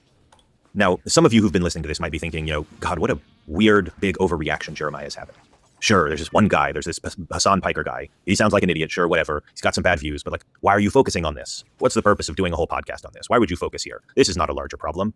Isn't this just clickbait? Aren't you just rage baiting us? Why would you heavily focus on one bad idiot and bring up all the worst things he's ever said and make it into some spectacle? And again, this is where I hope I have some credibility with you, as someone who has criticized the Republican Party for so long, to argue that, no, this is real. This is an important thing to pay attention to. It's a genuine problem. It's not as far developed as it is on the right. But based on how I understand what happened to conservative politics, the same thing is happening now on the left. Uh-oh. And if you have left of center politics, whether you're to the far left or to the center left, or just being in the center, which makes you anti-Trump maybe, you should care whether or not your broad coalition is being infected with this kind of stuff. Because it's not just Hassan Piker, unfortunately. The rise of openly authoritarian leftists, or tankies as they're sometimes called, has been something that has shocked me over the last 10 years. Not good. It's becoming more and more common on social media to see people who are just like, yeah, well, I'm a Stalinist. Yeah, well, I'm a Maoist. I believe in authoritarian socialism. It's becoming more and more common to see people who openly advocate for violence, who say, you know what, political violence is useful. We should kill them. And who do we find at the root of those problems? Hassan Piker. Hassan Piker, who has said on stream, and sorry, we're going to get a little PC here. We're going to get a little, cover your ears if there's children around. Uh-oh. But he has said on stream, kill them. Kill those motherfuckers. What? Talking about people who own, that was to landlords. me. I was there. Kill them. Kill those motherfuckers. Murder those motherfuckers in the streets. Let the streets soak in their red fucking capitalist blood. This is, I wonder where this instance of political violence came from on the left. Hassan Piker said that Rick Scott should be killed, former senator. He has tweeted gun imagery at other Republican senators. Hassan Piker believes in political violence if it's helpful to him. Genuinely, he does. What? He said that America deserved 9/11. He said that Mao is one of the greatest, Mao Zedong, who we were talking about earlier. He says that Mao is one of the greatest men of history, who he would never criticize. Direct words, I would never criticize Mao. It's just, every single extremist bent that the Democrats are engaging in he's emblematic of all of it. And his defenders will try to be like, oh, you hate that he's like advocating for poor people. He just wants healthcare for everyone. No, that's not it. True. That's definitely not it. That is not why people dislike him. And while this is not a large camp, this group of violent authoritarians, it's not yet a large camp in the Democratic Party, it's growing. Every year there's more and more of these people. It's becoming more and more common on social media to see historical revision. I just wish Destiny would do this for his cat game streams. Any amount of chopping an image up or making something transparent or whatever, audiences always freak the fuck out. You cannot ever change. Audiences are too used to seeing like whole rectangles and stuff that has like is just looks a certain way. As soon as you alter anything like that, everybody fucking complains. You can never ever change this. People aren't ready for it. Okay, sorry. So insane. Around the USSR or Maoist China or any communist government that has killed its own citizens in the past in a quest for socialism. There's an entire media ecosystem of publications out there now that will basically run cover for any dictator or authoritarian as long as they're kind of anti-American. This is people like the Gray Zone. This is people like Code Pink who will defend Venezuela or Assad or Russia or anything at all as long as they're just America bad. This is increasingly common in real world political organizing groups like the DSA. The DSA is becoming more and more friendly to authoritarian regimes in Cuba and Venezuela. If you look at their caucuses, they have explicit caucuses, which are basically like Maoism and Stalinism are good. Many of their leadership believe this kind of thing. Really, the only unifying belief of all these people is that it's okay to commit violent or authoritarian acts if it gets us closer to socialism, and that America is kind of the unique, special villain of the world that needs to be destroyed. That is kind of the unifying ethos of this group of extremists. And yes, I would like the Democratic Party to not move in that direction. I think it's bad to feature them. I think it's bad to include them. We live in a time where, look, Donald Trump is actively lighting the country on fire. If they lose the 2028 presidential election, or maybe the 2026 midterms, who knows, they will probably try to steal the election again. Donald Trump already tried to steal the 2020 presidential election. He did it very openly. It didn't work. Democracy is in danger. So, forgive me for trying to hold on to the idea that Democrats should believe in democracy. To me, that is a core principle that is really non-negotiable. And I just don't believe that Hassan Piker believes in democracy. I don't. And look, if Hassan Piker and people like him want to vote for Democrats, if they want to push in the same direction as me to get Trump out of the way, I will push alongside them. Trump is dangerous enough that I am not in the practice of turning down allies. I actually believe pretty strongly in a big tent for the Democratic Party. I think we should be welcoming to all kinds of people. And if Hassan Piker wants to be somebody inside the tent, good for him. I would be happy to have your vote in your, if you're trying to make Democrats win. The problem with that is that it's not. The Pod Save America subreddit is so leftist poisoned. Welcome to Reddit. Every single subreddit is leftist poisoned except for H3H3, mine, and I don't know about how the neoliberal subreddit is doing lately, but every other subreddit is going to be mega leftist poisoned. Yes. Destiny, please have this man on stream. I chatted with this guy alongside Adam Mockler, I think. This was the other guy who was there, Jeremiah. Not clear that Hassan Piker wants Democrats to win. Hassan Piker spends almost all of his time criticizing Democrats from the left. He spends significantly more time criticizing Democrats than he does criticizing Republicans. He likes to draw false equivalencies where he will scream at full volume, full-throated, emotion running through his veins that Kamala Harris is just as bad as Trump, that she would be doing the exact same thing as Trump. He believes this. He believes it deep in his soul that Democrats are just as bad as, Republicans.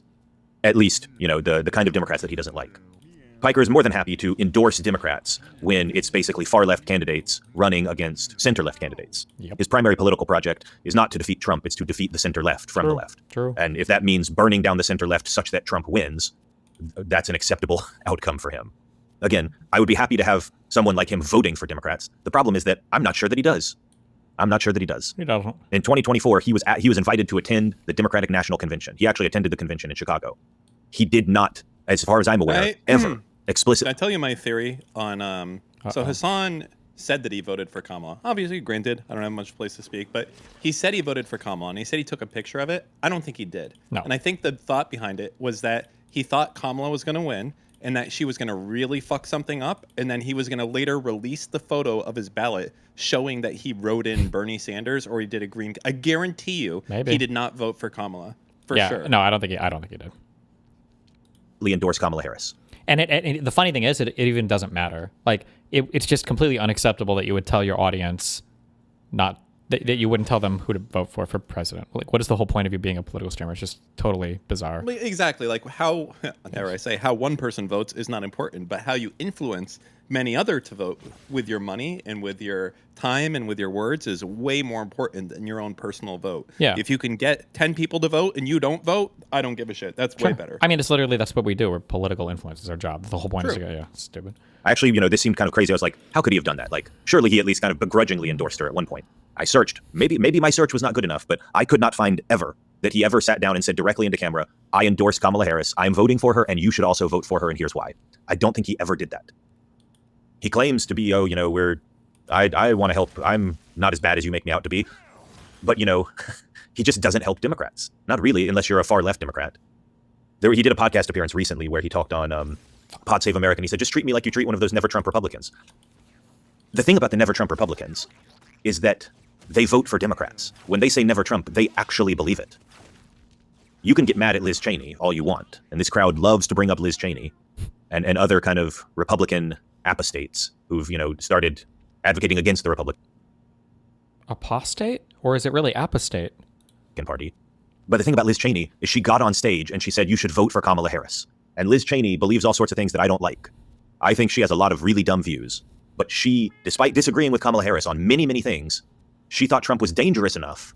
He's wrong. And that MAGA is dangerous enough that we should vote for Kamala Harris anyway, and she said so. She put her personal grievances aside and said, vote for the person to defeat Donald Trump. And Hassan Piker does not do that. Sure, Hassan Piker is allowed to disagree with mainstream Democrats. But for the good of the country, we should all be trying to defeat Donald Trump and the MAGA movement, and he does not sit down and tell his followers to do that. Instead, he says things like, if Gavin Newsom is the nominee, I will not vote for him. I will not support him, and I will not vote for him. I'm so stupid. Which again, look, do you take the threat of authoritarianism on the right seriously or not? Because if you take it seriously, you swallow your differences with politicians who you might not like all the way. Or you could be a purity testing, guy who just wants clout on the internet. And certainly Hassan Piker has gotten a lot of that.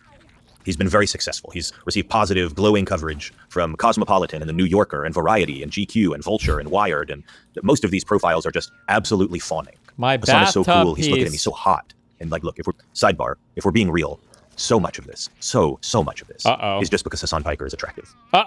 He's an attractive bro-looking guy. He's look at this guy. He's interesting and hot, and he's an alpha male, but he believes in socialism. And it's weird how much the media sucks up to him. He gets so much good press. Recently, Ezra Klein had a column saying, hey, we should accept Hassan Piker, that was centered around the anti-Semitism argument, which I think is honestly like one of the greatest failures of centrist messaging or moderate messaging here. I blame Third Way, because Third Way is run by people who I don't know what they're doing over there. They decided to make their big criticism of Hassan Piker, not that he's an authoritarian who openly likes murderous regimes. They decided to make it a thing about he hates Jews. True. Which, big mistake. I don't know. Maybe there's partial evidence for that, but also there's a lot of partial evidence that he doesn't. Like, he loves. In my humble opinion, Ezra Klein is permanently tainted. I just think he does. I don't know. After the interview with Ben Shapiro was crazy. That was just wild to me. Bernie Sanders, who's a Jewish guy. So Third Way runs out with this extremely stupid line of attack, which lets Piker easily rebut that attack without having to deal with the more serious things. And so Ezra Klein comes out and says, I don't believe he's an anti-Semite, and Democrats should, talk to him anyways. And I like Ezra Klein, but it's shocking to me that he did not do the barest amount of research here into the other stuff that Hassan Piker has said.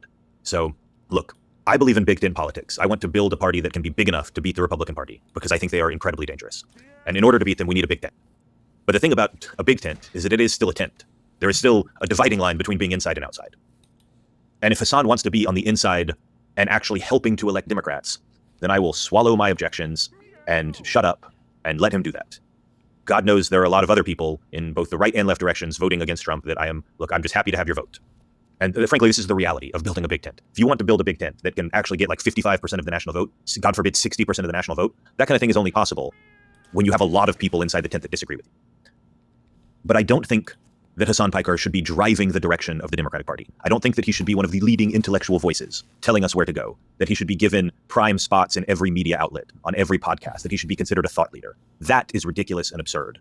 And frankly, if you are doing that, if you are a member of the media doing that, it's a dereliction of your responsibility. Damn. Because Hassan Piker is not your ally. It bothers me that a growing number of the people in the Democratic Party cannot pass the test. The bare minimum is that we should not propagandize for mass murdering regimes, for authoritarian, totalitarian dictators. And the fact that so many people are failing this, so many podcast hosts and media outlets and Democratic Party politicians are still cozying up to Piker and trying to get his endorsement, trying to like get some clout from having him on their show, it just bothers me quite a lot. Hassan Piker is not your friend. If you are a liberal, if you are a small L liberal of any kind, if you believe in political liberalism and liberal democracy, Hassan Piker is not your friend because he does not believe in liberal democracy. He's not just, the cool, hot bro who wants people to have health care. He is a genocide-excusing, terrorist-promoting, authoritarian bootlicker. Jesus. He is happy to propagandize for governments that crush the rights of gay people and ethnic minorities as long as the boot that is stamping on their faces is a boot made in a socialist factory. Wow. And he would gladly see his enemies, including some of you listening to this, thrown in non-metaphorical, actual re-education camps if you disagree with him. Jeez. The fact that he is promoted as a leader is baffling. We've got a hater alert. If you're a liberal hater. like I am, I think all of this should worry you. I think that will be it for this episode today. That's the case that I make. I criticize Democrats because I am a Democrat, because I want to hold my party to high standards. I don't want to engage in whataboutism, where I criticize one party and ignore the same thing in my own. I'm not going to do that. I want my party to have standards. I want to be in a coalition with people who believe in liberalism at a minimum. And I'm okay disagreeing with people. But the line that I think we should draw is that, number one, if you're going to be in the tent, you have to be in the tent. You have to be actually helping Democrats. And number two, just don't run propaganda for murderous authoritarian governments. Easy. That's such an easy Triple line. S. But I do want to be in a coalition with all of you out there, all of the people listening. I want to say thank you for supporting the Center for New Liberalism. Thank you for supporting the organization, the podcast, your local chapters, and the work that we do overall. You guys are what make the podcast possible. So thank you so much for listening, and we'll catch you at the next episode. Wow. Shrimple as. Now let's see him crash out. I think they're wonderful. They just don't go far enough. Because at the end of the day, you see a drawback on some of those policies, and okay. Jesus. Wait, this isn't live yet? Vance reveals why talks with Iran didn't end with a deal. Because they suck at deal making. Duh.